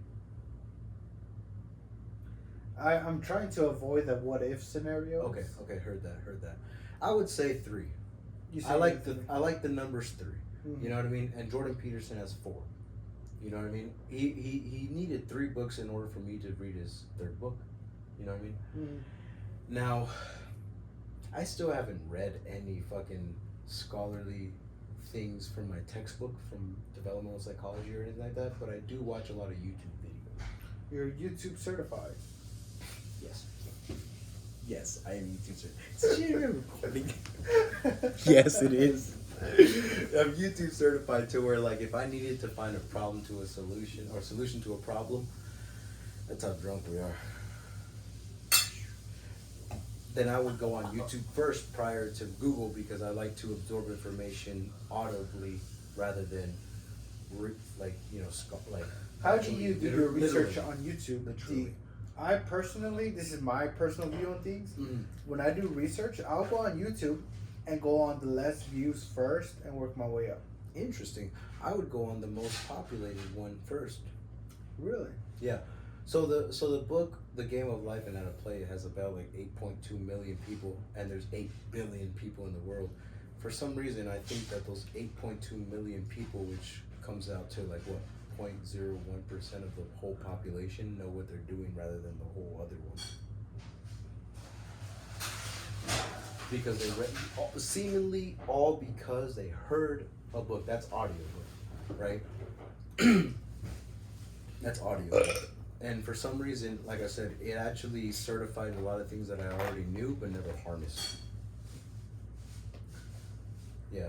That's the one thing about intuition.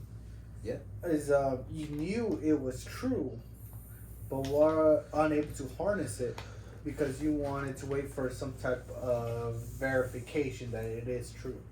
Well, because I never knew what to look for. But you knew it was true in your mind. So the Your word intuition was right. So why So- didn't you take action upon it? Because I didn't know what to look for, right? Because so if we look, You knew how to do it. You knew how to throw a dart, but didn't know where to aim at. bam, bam. We all know how to throw a baseball, but we don't know where to throw it at unless we have a bat to hit it, the target, right? So Whoa, we don't whoa, know whoa, how to whoa, throw whoa. a football unless we see an open man. Take it back. Yeah. I like that analogy you just said. What did you just say about the baseball? So we all know how to throw a baseball, but we don't know where to hit it. We don't know where to throw it at, which is the bat. The bat is the target. Oh wait, no, fuck, right? The umpire is the target because you don't want to hit. You don't want to throw a baseball to the bat. He's gonna swing at You it. want And to he's go gonna through the bat. unless we take like physics, right? If we psych the guy out aiming at the bat, he's gonna think that we're not aiming at the bat, and so he swings where he's not supposed to swing. That is considered Because why reverse psychology. reverse psychology, but it works. It does work. But what did you say? In order to get a woman to sleep with you, you would use reverse psychology, 100%. which is I don't in a wanna sleep sense, with you. which is in a sense, playing at their own game. You're Because playing it's hard to reverse. It's reverse of the male characteristics. Because you're reversing the male attributes into the female attributes. They don't expect it. They sleep with you. Hey, you know what? Do all females want to sleep with females? I am sorry. I'm so no. fucking I am weak, sorry. I'm gonna spill the beans for all males. If you've been married for 1 year, for 2 years, for 5 years, I'm gonna spill the beans. Whoa! You're not even married. No. I am. Can you I am throwing advise on this? out all the guys. Can I you am advise sorry on for this? doing this. I've never heard. The reason why you met your husband is that he just wanted to fuck on the first date, and that's all. Oh shit! And somehow, yeah, he found out you're a great person, that you're doing all these great things, that you're a special, divine goddess. He found that out. But his intentions on the first date was to fuck you. To be honest, and then that's how it is. I seen a YouTube short where these women's are like, I know if I'm gonna fuck on the first date before I even meet the dude. 100%. It's all up to the female. But that's the thing. Play at their own game. Convince. It's the art of convincing. It's the art of negotiating. It's the art of not negotiating. Treat yourself as a business. As the what I most said the earlier. most comedic bit, because comedy is taking the real and making fun of it, right? We all would like to just go sit next to a perfect female that you deem perfect and say, hello, I'm Eric and I do this for a living, would you like to fuck? And she says no, because this attributes, and that's it. Thank you for your business, sayonara. But no, this is a game. We have to literally negotiate subconsciously, going like, let me buy you this, let me show you on this, let me put on a fucking juggling act for you. And then she knows, I'm not gonna fuck this guy, but then because of the things that you've done, maybe I didn't know this guy after all. See, I am... And then you fooled him because you leave the next day. Exactly. And I am... Or you stay. I am You become a diverging husband. from that path. I like to lay it forward with all the bitches I fuck. Okay, this is what we are. We're just friends. There's nothing more. There's nothing less. Yeah. If you want to agree to that, perfect. Let's continue. If not, So you are in the art of negotiating, right? I am an art of treating myself as a business. Okay, boom.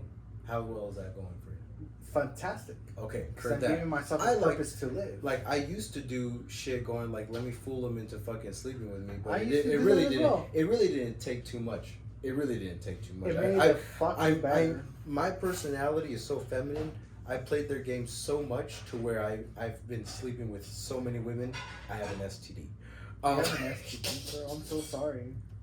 Is that sorry? Or is that because I'm a player at heart? No, it's because you fucking fucked them wrong. I don't know what to say to you. It is an apology to have an STD. You can't be proud of it, are Yeah, you? no, I'm not proud of it. Okay, no, then I am But sorry. that's why the past me would say. Now I'm going like, well, let me be picky. Let me be picky. let me be picky and be like, which other girl can actually suffice the things that I'm looking for, instead of playing their game into the times that I want to play their game. What is the girl's game that they're playing? We just learned about this. Taotejing, recognize a man, but also keep the feminine. A good warrior knows how to wield a sword, but keeps it sheath. So when I find the right woman, I'm not going to be playing her game right at the moment. She's going to look at the masculine, but then when we're together and she wants to play her little game, I know what to do. And you were able to learn. Did I need to go through? Did I need to go through to battle? Did I need to go through 28 bodies to learn that? No, you didn't. I did. I in my opinion, I did not. I feel like you did have. I did not. I was just a narcissistic asshole who thought that running through women was the shit. But everybody has a limit to the number of bodies before realization. Yeah, no. Your my limit was 25. It was there, though. I needed a little push. Some guys are still going to this day. They're 40, and still running through women at a bar, going like, "I seen that girl 2 weeks already. Let me buy her a drink. Let me get the confidence, the cahoos to get to exactly. buy her a drink." Everybody has a limit before realization. Nothing. And I want to get those people realizing prior to making more mistakes. That way they move on successfully in life without making those mistakes. I like to think of it. Why can't one accept their truth as well as one accepting one's truth? Well, that's that then comes a question. Take a step back, like literally take a step back, instead of, falling into arrogance, and say, damn, I'm really in this position. What do you mean? Like I'm just in this position. Like what? Well, when you truly take a step back, you would start to realize that maybe I could be in this other position I deem successful, because why else would I look up to other peers? You know what I mean? Mm-mm. No. So in the sense of being a dictator, what have I done that I have not been Hitler yet? What if you were theologists like myself into Catholicism, what have I not done to be like Jesus? The whole point on the end of that question is always strive to be, but no, you can never not. That is an impossible truth for me to ever grasp. But it's a question that must be asked.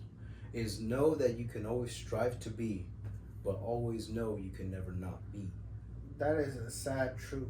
And that is a sad fate. Well, you can either say it's sad and dwell within that sad, or take that sad and be like, damn, and then move on.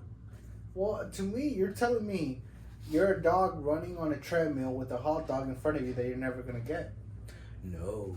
You're running through the life. No, because but knowing that you're never going to get. No, because I just told you that I like literally an hour ago, I told you that I like checkpoints. I'm always going to get the hot dog. The thing is, I want a different treat afterwards. I love being on the treadmill. So we never focus on the treadmill. We never focus on the objective knowledge, objective reality that the treadmill is always going to be there if I am the dog. But the treat, I will get one day. Once I get that treat, I want a different one. But I love the treadmill. You want to keep the dog on the treadmill, to keep running, and don't let them walk out of the treadmill. Give them something else, a different investment, a different treat. Yeah, but stay on the treadmill. And the guys who benefit are the guys who benefit from the dog training. I deem as God, who gives me a different treat. Man, it's Dogs 101, bro. Dogs 101. Don't let them cash out. Also, my German Shepherd is waiting on a fucking bone right now that's filled with meat. Who gave him meat the other day? Me? Today. He was very happy with that. But here's the thing. He now is waiting on a different treat. Or the same one. He knows what to do with it. But he knows what to do with. Oh, dude, I'm literally giving this dude sausages like Frank's every single day, and he just takes it. As soon as I give him a whole piece of steak, who he's never been exposed to at all, because my father literally said, like, why are you giving that old dude meat? You know it's gonna get him sicker even faster. And I'm all like, what did you just say? A canine is gonna get sicker from raw meat? He's not human. He's not a human. He has a diet canine that has been adjusted to a certain way. And changing that. You've had a diet that's been adjusted to a certain way, but now you're carnivore. You ate a whole pound of meat and feel satisfied. This is my baby. But does the werewolf come out from the dog ever? You know what? I am scared to answer that question due to the fact that I. Apa. Yo no sé. No. One more question. No, One more question. One more question for the OG. Oh, it's literally. Oh no. I don't know what to call my dad because if Don is Tony, what is my dad? Like an OG, double OG, just come out pin OG. He's a double OG.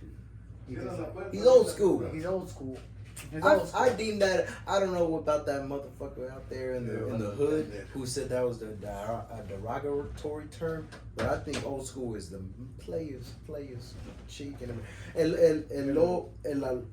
lobo no se escapa el perro. What? Okay, yeah, I don't think I said it I right. even lost in that.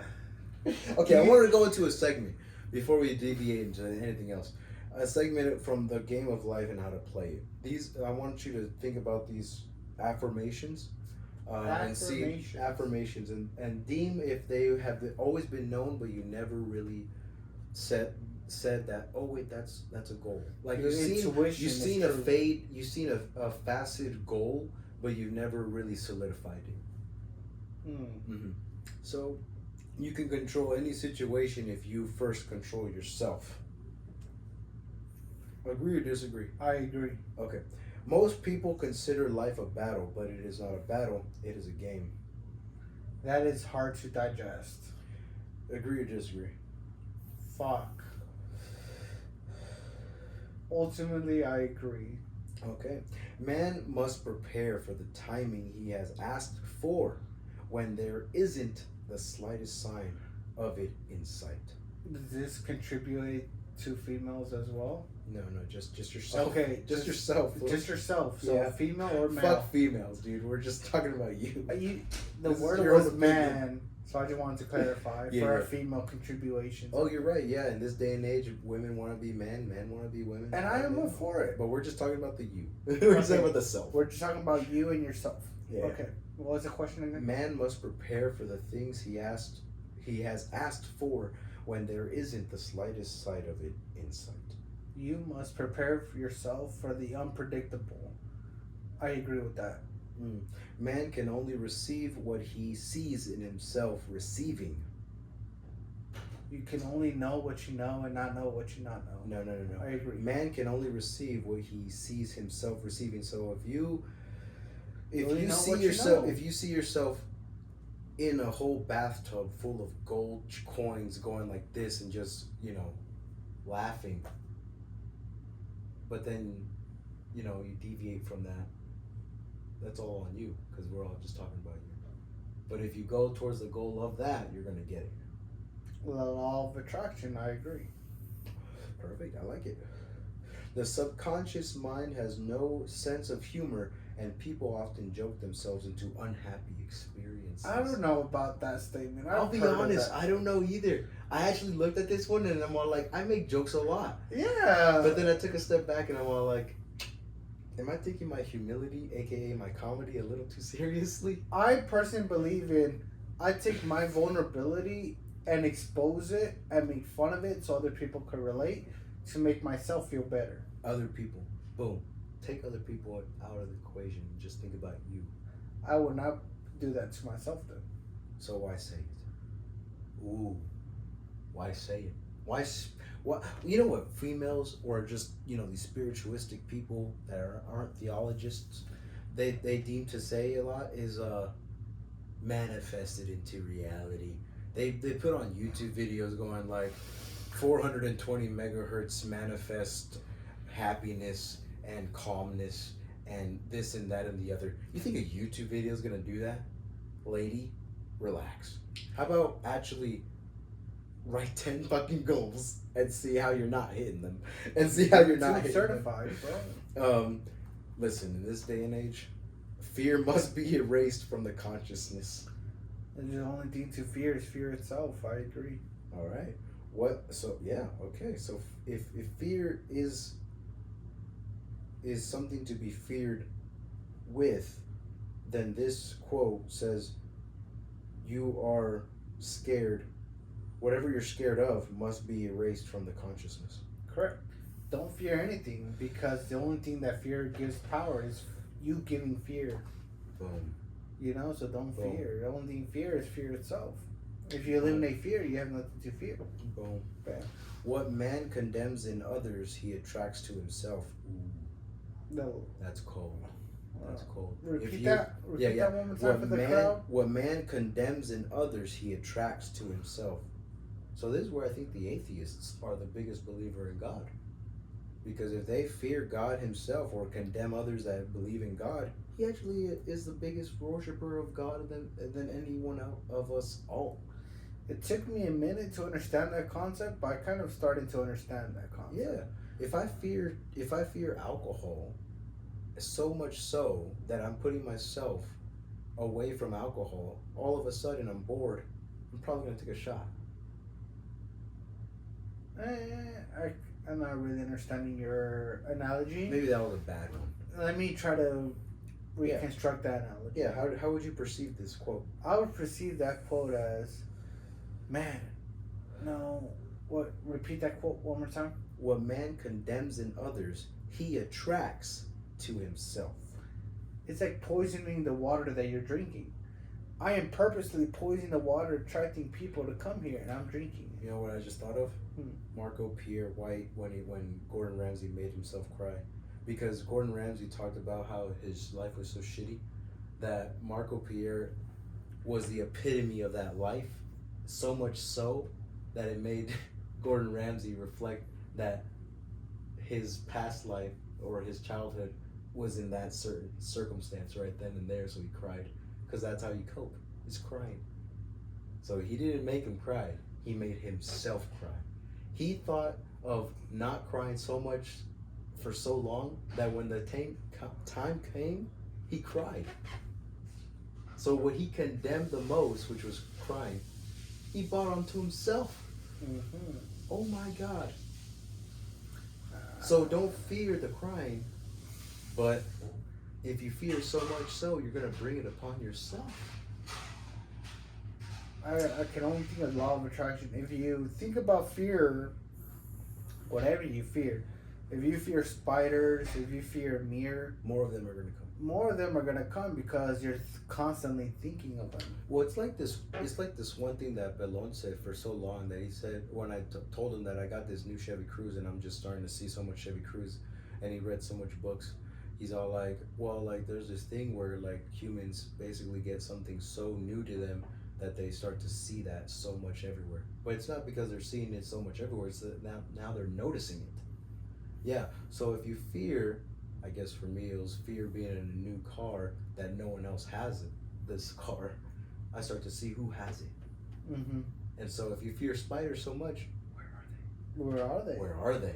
Right? You're gonna look at every corner looking for that spider. Yeah, there you go. But so right now I'm in the situation where I feel like my Chevy Cruze might have a little, or my Camry might have a little problems with it, because I'm starting to notice a couple squeaking noises. I'm going to the mechanic tomorrow, but because I've noticed that for so long, perhaps there's something wrong with it. Because I manifested that. You manifested that wrong into a reality. Well, another quote, and it's not in here. The law of attraction. Yeah, the law of attraction. Yeah. If I had no worry that this thing was gonna, but I'm also logical, and I write it so many, like every single day. But then again, maybe that's giving more proof to your thoughts. Yeah. Maybe I shouldn't be so logical all the time. That's why I think one of the best things. I'm taking logic and fall. Right. I think logic feeds into your law of attraction theory, and my theory as well. That's a good point. But to contradict that, I like to always think. On the contrary. Yeah, on the contrary, I like to think God has His plan, so I don't have to worry about it. There is a God. There is a God in my mind. I don't think it's the same God that everybody else thinks. Why? I think the God that I have in my mind is like, dog, you did all right. Go back on Earth. Or, you know what? You need a break come on heaven and then go back on earth.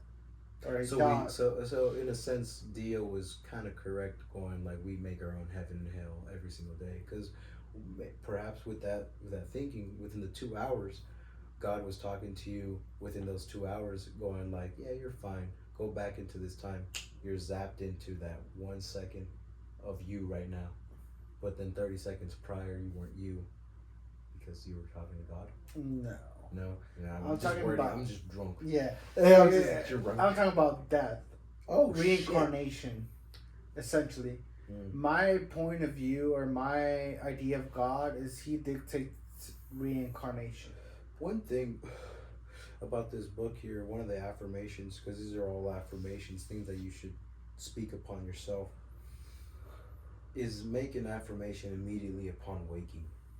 I've seen a huge difference in my thinking, but also in my earnings from this affirmation from the book itself at the very end, where it says, here's a quote that the author said is, I have good work. I have good work in a perfect way. I give good service for perfect pay. And ever since I've said that, every single morning, waking up, everything has been on the up and up. Everything has been on the up and up.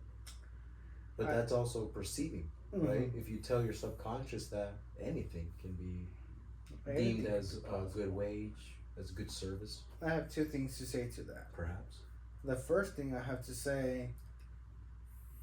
Fuck, I forgot what the first thing I was going to say. I'm going to say the second thing. The second thing I was going to say was... Would that be the first thing?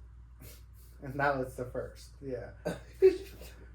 But I'm just notifying everybody else. Just a second. But the first thing I was going to say was, if you tell a fish it can never climb a tree, it will never climb a tree. It can't. It can't. And that's why that fish can never climb a tree. You know what Ernie said? Because this guy tells him no. Hey, you know what? I would say yes. Yeah. You go ahead and climb that tree, little fish. It might take 2 generations. It might take 100 generations for you to climb that tree, but it is possible. Interesting. Well, you know what Ernie said in George Lopez? Can't is just a better way of saying won't. Exactly. So don't eliminate any fish, any animal's capability of learning. Even if it seems impossible to you, you don't know about that towards the other person. You know, it's just because you're unable to make $1 million doesn't mean the guy to the left of you is not going to make $1 million. So don't belittle him. Don't belittle the fish. Don't belittle anything. Well, like the affirmation said, anything that you condemn, you bring upon yourself. So why would you condemn someone else from doing what they did? Because then you're gonna actually. Well, the thing is about Jordan Peterson, he also stated is when you're talking to someone, stay silent, because you're actually going to know more about their intentions than anything else. Is like they're gonna actually talk themselves into their true intentions, and once you learn that, that's the most dangerous, is silence.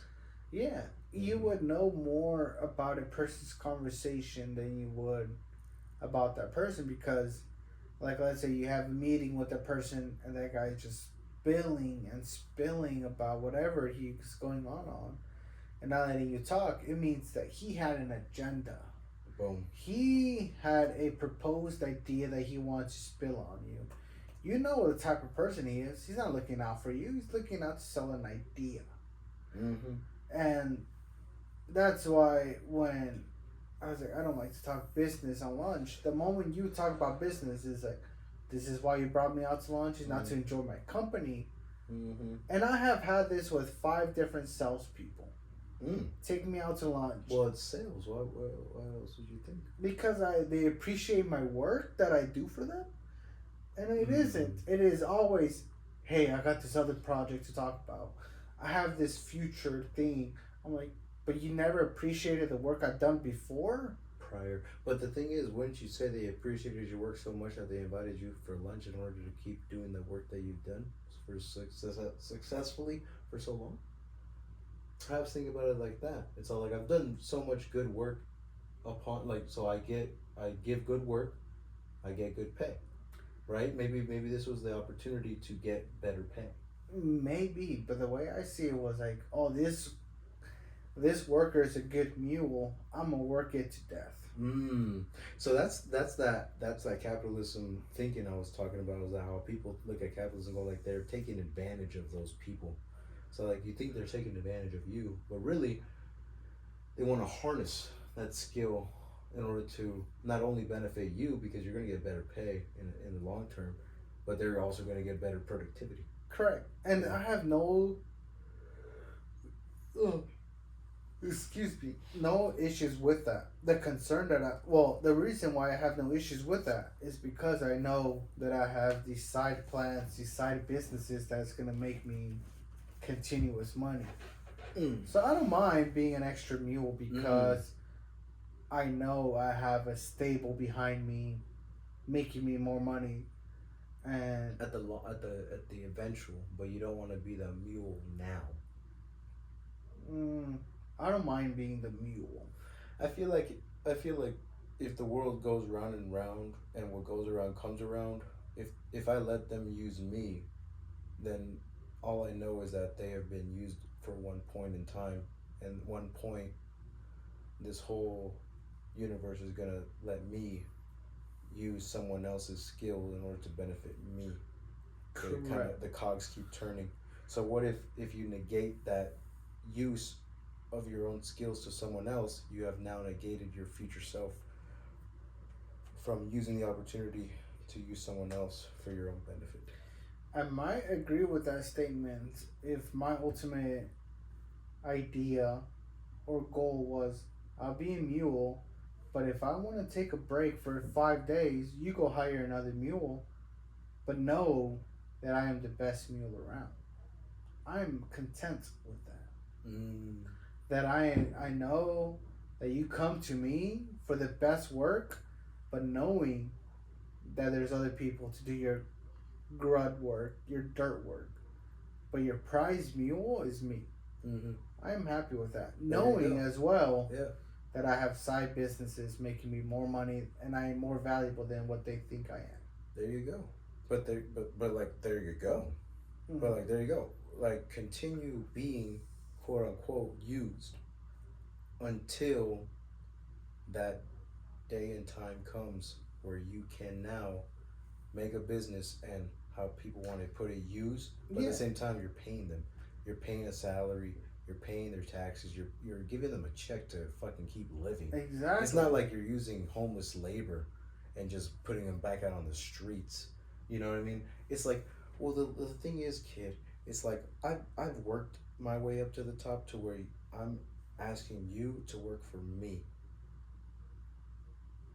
How else would I got to here? Don't you think I was in your shoes? The master has failed more times than the student. And that's the issue with today's generation. Everybody thinks they're a master. Well, boom, bada, bam, right? It's all like you're so good at what you do, you think you're a master at it until you meet another master, and either A, arrogance gets in front of it, or B, you actually have humility and say, yeah, let me be the student. Perhaps he knows what Socrates says, what I do not know.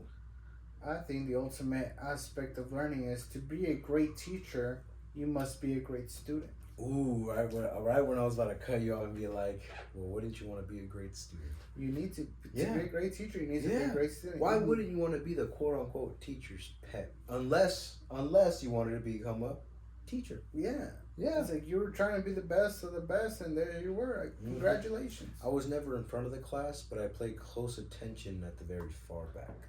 Yeah. For some reason, I had a thinking of if I'm in the very back, I will get noticed. I'm going to actually get their attention. I'm actually going to want to get the teacher's attention because I'm in the very far back rather than the very front. Because for some reason, I feel like the very people in the very front are in the front because they want to hear the teacher. But I've always, at the very far back, I've always noticed they never ask the questions. the quote unquote stupid questions. But once a question becomes to light, comes to light, it's no longer a stupid question. Agreed in a way. I think my understanding of all this will end up like the reason why I went into the back of the classroom was to give the people of the back of the classroom a chance to be smarter than they were.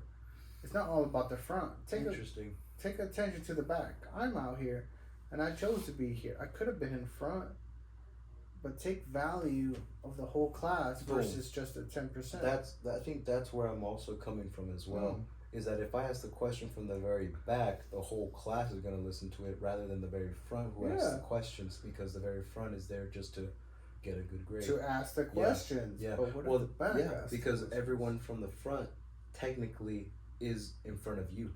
Yeah, the rich is going to get rich. We all know that. Well, no. But what if the poor gets rich? Yeah. What if a rich man, poor dad? So you would say that the people in the back besides you were the poor people? Correct. Okay. 100%. I don't like to think like that. I would like to think like I'm in the back for me personally to develop my own skills, but also help others, aka everyone in front of me. That's why the alpha is in the very back of a pack and the wolf. He's in the very back. I feel like if I ask a question, not only and like this is the thing about general psychology is that when I did ask a question, everyone turned to the speaker. Mm-hmm. When you're in the very front, you're already facing front, so already your personification of whoever's in the front isn't going to deviate from your subconscious learning what's going on or what that question is being asked. But when is the time going to be up? When is this? But once someone from the back, you turn around, you're using a lot of, you're using more functions in your brain and your skeletal functions to turn around and pay attention. So you're really going to harness that question.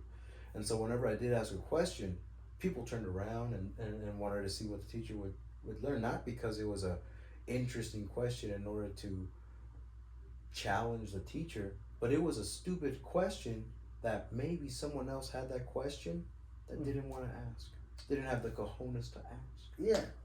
You're like the Cesar Chavez of the whole thing, I guess. I suppose. But I think that's what there's some people who always strive towards that. Let me go to the back to give the people in the back a voice because they don't have the voice. That's my ultimate view of it. This is where empathy comes in. I really didn't think about the rest of the class. Subconsciously, perhaps. But at the end of the day, I thought sitting in the back of the class was just, if someone shoots up this whole class, I'm close to the exit. Really? I'm so weak. Taking that 0.01% chance that someone might shoot up this class, I'm gonna be close to the exit, benefited the whole class. That is a view I never had. Because of the stupid. Well, the thing is about Luis and what he said was, one thing I learned from my bros is always know your exits. Or like when we were working at Ross, he's all like, I want to know where all the exits are because if anything happens, I'm gonna run to those exits, the closest route of escape, if you will. I just think he put that at the 80% of thinking rather than the 0.01% of the cases that's probably gonna happen. That was one of the things that psychology taught me though, was to look for your exits. People in a panic will panic towards the exit, but if you know your exit routes, you will never be in a panic. Because would you be still in a panic, but not more in a panic because everyone's panicking towards the one exit rather than the ones that you actually know? Because people are going to the main exit that they know where the exit signs are, but you know the back route exit. Yeah. So you go to the back route, so now you're not panicking even more than everyone else is panicking. Right, and that's the benefits of knowing your exits. I'm just a hero. I want to know how the fuck to take down this perp, take down the situation. So you know how they say never be the hero? Yeah. Yeah, I go against that. Let me be the hero for once, for a change. Hey, we're all a hero in our parents' story. But in reality, nobody's a hero. Yeah, I'd rather be a hero for the change. Hey, if there's a fire, let me be the guy who saves the baby rather than escape with his own life. Hey, if I die trying, I die trying. be that guy in 100 stories in a book about who died in a fire that's saving somebody else. I guess that's where like the gamble aspect comes in that we talked about the first part of the podcast. Is I'm a gambler. It's all like, yeah, I'm willing to gamble every second of this borrowed life. You know what I mean? 100%. Why not be the hero? Oh Why, yeah. why take care of this life so much so to where if I didn't do that one heroic, quote unquote, heroic thing that would deem me as a hero, be regret at the very end when I'm 80 years old and just thinking about, oh man, I should have, and I should have. Yeah, That sucks having a lot of should haves. It does. Should have, would have, could have. At the end of the day. Yeah, rather have a lot less should haves than a lot more. Would you rather have 100 should haves when you're 80 or 10? You know what I mean? So it's not like that's one of the questions I ask a lot of old people. What's your biggest regret? You know? What is the ultimate answer you received? Oh man, they should have, they could have, and they would have. But what was could the have. response? Yeah, like I asked them, what's your biggest regret? I should have spent more time with my family. I should have done this. I could have done this. I would have done this. Well, not more would have, because that's like, what would you do different if you were in the, but no. It's more of should have and could have. But what is the ultimate regret that old people have? More should haves. AKA. Without the word should have. Like, yeah. Is it they're spending time with their family? So AKA grabbing the opportunity when it was right there in front of them. Because if you didn't grab the opportunity, you grab regret. There's opportunities every day, but what was that specific opportunity that all elderly people missed? The one that stuck in their memory the longest. Sure, you had the opportunity to perhaps build the biggest Lego monument you could have in kindergarten with your homie, or you had the biggest opportunity in taking that one chance that you knew in your heart. So there's the biggest sacrifice ever of creating $1 million business, but you didn't take care of it. Mark Cuban has some regrets, aka not investing in certain companies in Shark Tank because they made millions. Scrub Daddy, not putting a bigger investment in it. Kevin O'Leary has a lot of different business opportunities, but then he backtracks and goes like, but that's the game. Like I did it, now it's time to move on. What's the next biggest investment? What did I learn from that? Probably, so there's that percentage we talk about, nature and nurture. The more experiences you have, the more nature you have, the less that nurture starts to dwindle down until finally at 80 years old, you're more nature than nurture. Man, see, I don't. Because you're always gonna take a percentage of nurture. No, you're always gonna be 80 to 90% nurture. 100%. 100%. 100%, and I don't take an account of how you lived your life. I take account of the beginning aspect of it. The first 20 years of your life, 21 if you want to go for it, to start drinking, 24. Actually, I don't want to go as far as 25 years old. The first 25 years of your life, is that impacted more by your morals or by your environment? For me, personally, for the first 25 years of your life, nothing more. Okay, no, actually I backtrack. For me, because I believe 18 years of that was nurture, so the last 7 years does not compete with the last 18. It was nurture. But now as I'm 26, I want to say nature. 100%. My parents didn't go to school. I'm in school. But it always goes back to the basics of nurture versus nature. You are who you are as a person because of those two options. It has nothing to do with how you lived your life or how you're living your life. I see the philosophy and the morality of it is that you wouldn't be here without the teachings of your parents. Or you're not here because of your environment and where you were raised. If your parents didn't teach you to not ask the stupid questions, you wouldn't be here. If your parents teach you not to drink at this certain age, you wouldn't be here. Okay, But I like to believe it only works up to an extent. And that's all the extent that we're talking about. Yeah. We're not talking about further on. Okay, yeah, no. So we're just talking about that extent. Yeah, so for now, at age 26, I'm more nurture than nature.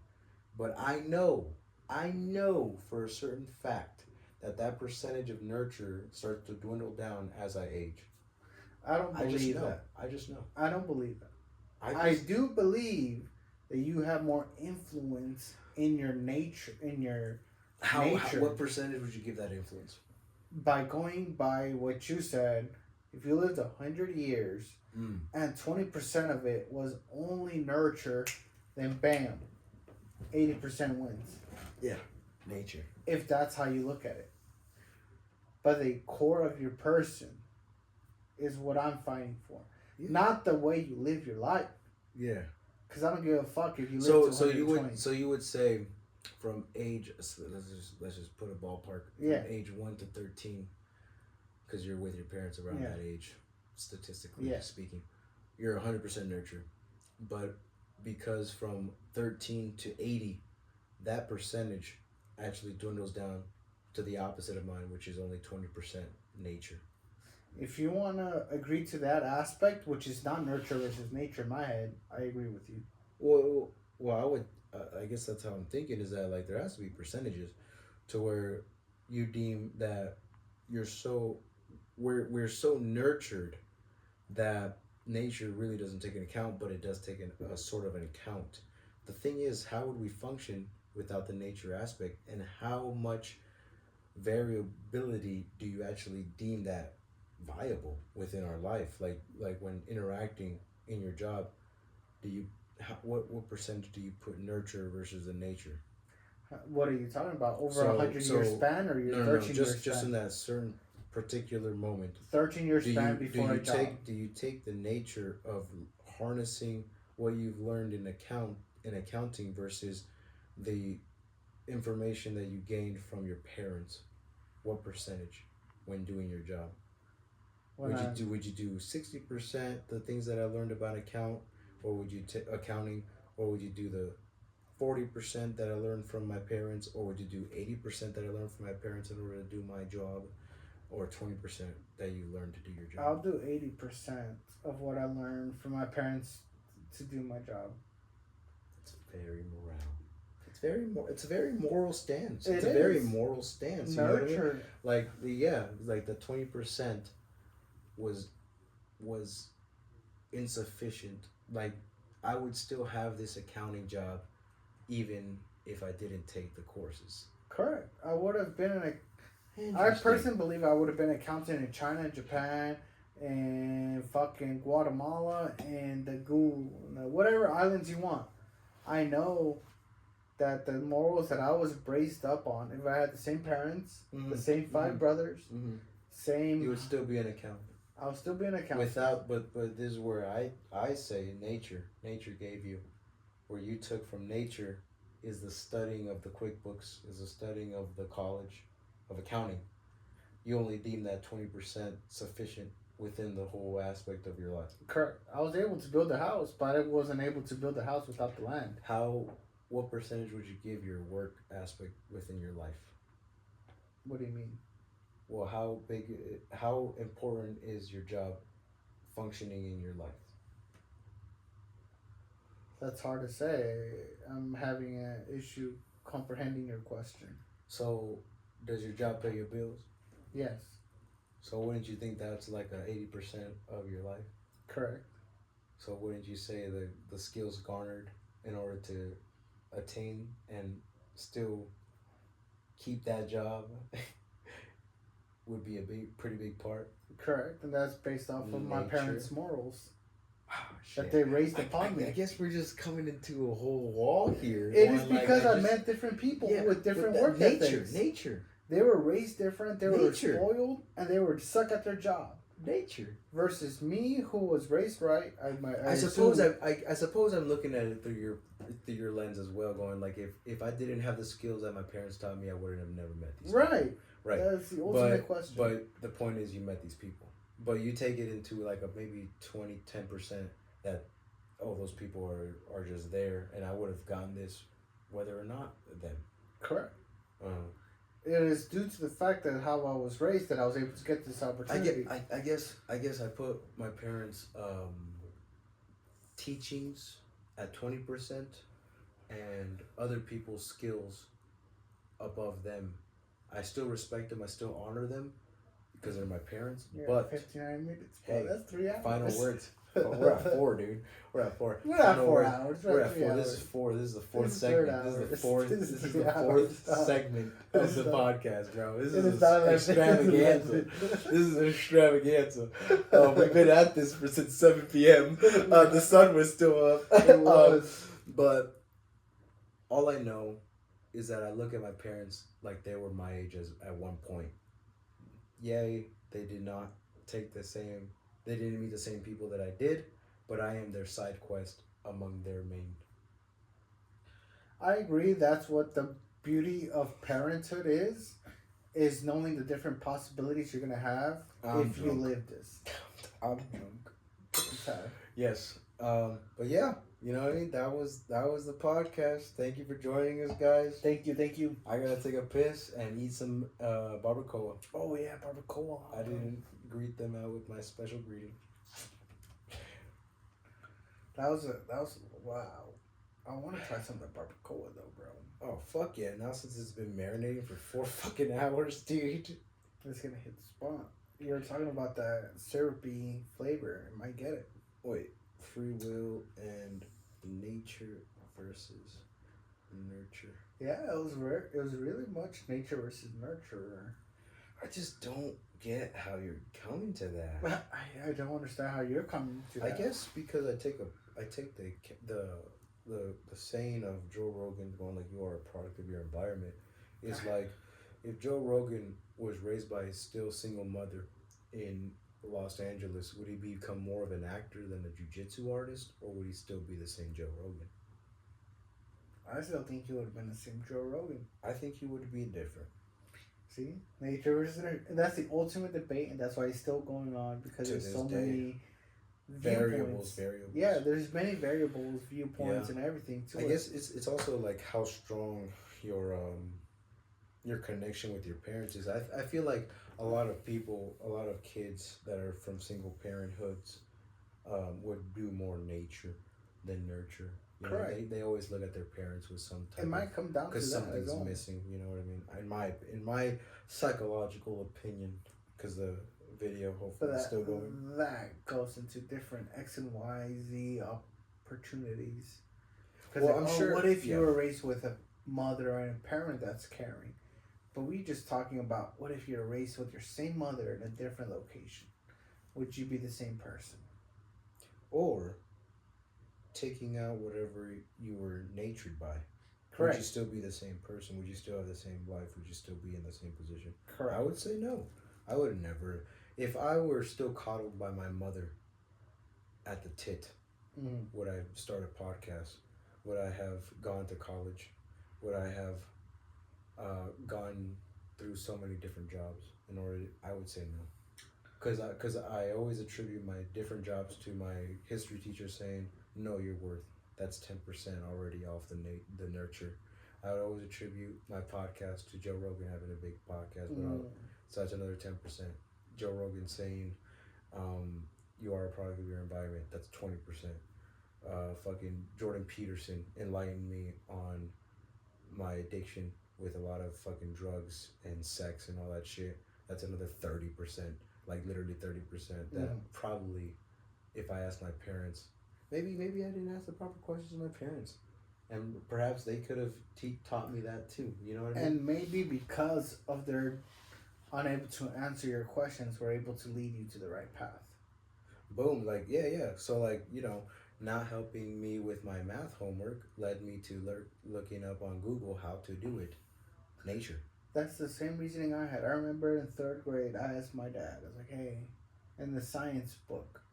And I knew what the science was about. But I just wanted my dad to help me because I rarely saw my dad. So I was like, hey, let me have some bonding time. Let me have some bonding time. It really was. I used to wrestle with this dude. That was my bonding time. My bonding time. I'm so with weak. this book, and he looks at it and goes, I don't understand these words. Oscar, you're smarter than anybody in this house. You got this. Asshole. You said figured that, that out. and I was like, that shit. Let me go ahead. In 3rd grade, I was like, thank you, Dad. I would never depend on you or my mother ever again. I will do it on my own, and I'll figure it out. Thank you. And that's the ultimate. So that was the moment you said, maybe I shouldn't take nurture so seriously. No, I was. I'm so weak. I'm just fucking with you. I'm gonna take what they taught me, and just which was nurture, in a sense, nurture. Nurture. And he nurtured you into finding out more than what you already knew. Oh my god! Correct. I said episode. I'm so drunk. I said episode 30 when we're on episode 40. Jesus Christ. So there is. First of all, there's no right or wrong answer to the nurture versus nature. I feel like there is. I feel like as a scientist question everything, I feel like there has to be a definitive percentage within nature versus nurture. Welcome to the Wake Up Wednesday After Hours. We're still talking this is the After Hours podcast discussion. Let me take a hit of that mango, bro. You missed this one real quick? Not really. I like the mango one, to be honest. I'm just a cunt. But Jesus, God, is geek bar that strong for you now? Do you have it on full power No. or halfway? No. I have this on halfway, bro, and it's mild. Yeah, I didn't like that one. As soon as I felt the scrolly thing, not the clicks. Yeah. It was a scroll. It was very like, odd. What the fuck is that? But I really deem like there's you like data, you like statistics. I feel like there is a certain percentage. You know what I mean? We can I love definitive, so we can definitively put throughout the ages, throughout your timeline, you deviate less from nurture than nature. Because I agree that from 1-year-old to 13-year-old, you're 100% nurture, but then you start to meet different opinions, and this is for some cases, different opinions, different world views, and then that's nature. I just feel like, in your opinion, you feel like that nature isn't as big as a percentage as I deem it to be. Correct. You think in of the it as span of yeah. I feel like you look at it at the span of your whole life, and how much percentage it takes in effect. Yeah. I don't take that into effect or as variable. I drop that Y variable. Yeah, I will always be humble, gracious, just gratitude. Mm-hmm. You know what I mean? And giving from my mother and father, what they taught me. But that's only 20% of who the fuck I am. You know what I mean? They never taught me how to curse, but I find it satisfying. So that's definitely nurture. Will at 80 I stop cursing? Perhaps. You know what I mean? Maybe. I hope I never stop cursing. I love fucking cursing. Well, that's the thing. That's like you hope you never lose that nurture. So that 1%, or maybe you deem it as 0.01% cursing as nature. I hope I never lose it. I just know that the 80-20 rule comes into effect. Just like 80% of what you are is your diet, 20% is how you exercise. Some people conflate the exercise as 80% of their life. Some people conflate the diet as 20% of life. And so I want to compare myself as 20% as my morals, aka what I was nurtured with, versus the experience that I garnered are way more valuable than that. And which makes me, because hopefully, and I've actually seen this. I taught my father more about things that so I'm his side quest. I have taken the accountability for me being his side quest and coming with more information that I can give to him, the main. You know what I mean? I'm only a seed from his tree. So the one thing I saw about having kids as a wonderful experience was like, man, the moment I have kids, it's like literally each individual kid is a life I could have had. Yeah. And it is amazing to see how each individual possibility could have turned out. Because it literally is a piece of you. Yeah.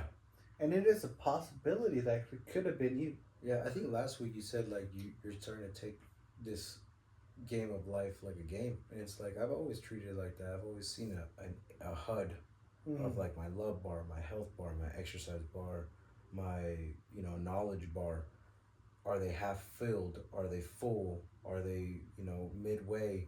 Things like that. But the only reason why I have that HUD is because the main character decided to have me in order to fulfill those bars for him. So this is where the honor, one of the 10 commandments, honor your parents. Like, perhaps you are his side quest that he could not have done himself had he not had me. And so the information that he gains from me is beneficial to him. There's a saying about the father lives through his son or something like that. Father living through his son. And that is true. And it's just like, because kids, they're a blessing. You know what it is still amazes me to this day is a picture that I saw with my grandpa. With all his kids. Jesus with Christ. His 7 kids and his grandkids. I have never seen that. Oh, yeah. And it's like, all right, for one moment, what if that was you? What if you had 7 kids and all these grandkids and you were the center of it, knowing all these 20 plus people are you? I seen a YouTube short, where these just two people, biology humanoids. The caption is said, it all started when one person decided to love another in 1958. And then from there, just kept going. 7 kids. And then from there, even 8 kids. From there, 7 more kids. Yeah. And then you just saw this whole portrait of every single being that came from only two humanoids. That could be possibly you. In this day and age, no one wants to have kids. Why wouldn't you want to have that lineage? That is an amazing lineage. Why wouldn't you want? But then again, a lot of people are born with a big family. Every time I meet a girl, she's like, you have a big family. Because I mentioned, oh yeah, I'm close to my cousins. I have this many cousins and that many aunts. And they're like, you have a big family. It's like, shit, did I just pick the wrong rotten apple? That doesn't... I want to have a woman that's close with her family like I am. Because then we share the same value of family. About dating is what I learned. Yeah, it's hard to, convince a woman that family's an important thing when she didn't have a big one. If you both partners don't have the same morals, it's very hard to be compatible. And that's what I learned recently, honestly. It was just being my recent relationship was damn, girl, we just have 2 different types of morals. Mm-hmm. And every time I questioned her morals, she took offense. She goes, I know what I want. Me. I know what I want. I know I want a big house with all this stuff just like you. I was like, that's it? Materialistic things? I was like, yeah, that's the end product. But the reason why I'm doing it is because my family. Yeah. I want to make a happy family. I'm working 3 jobs, giving my blood away, doing all this extra shit to make sure that we're gonna get this. What are you doing? Just believing and gifting? Fuck bitches. Get money. Yeah. Because money attracts bitches. And then the cycle repeats. Fuck bitches, get money. Money attracts bitches. Guess what? Fuck bitches. You get more money. You get more money.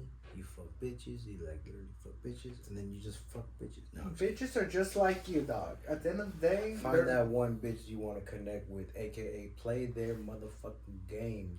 But everybody out there is trying to have fun just like you. And it's going to be difficult to find that one. But that one, I truly believe, is out there who is suffering just as you. And will be happy once they find you. And you'll know that true happiness, man. We're drunk. Just a tad. We're drunk. I gotta take a piss. I think that's it from the sentimental part of our fucking feminine selves. We're starting to get into some philosophical shit. You know what I mean? Shout out to Oscar for letting me use his laptop for school. Have a B-E-Autiful day and we'll ABC you.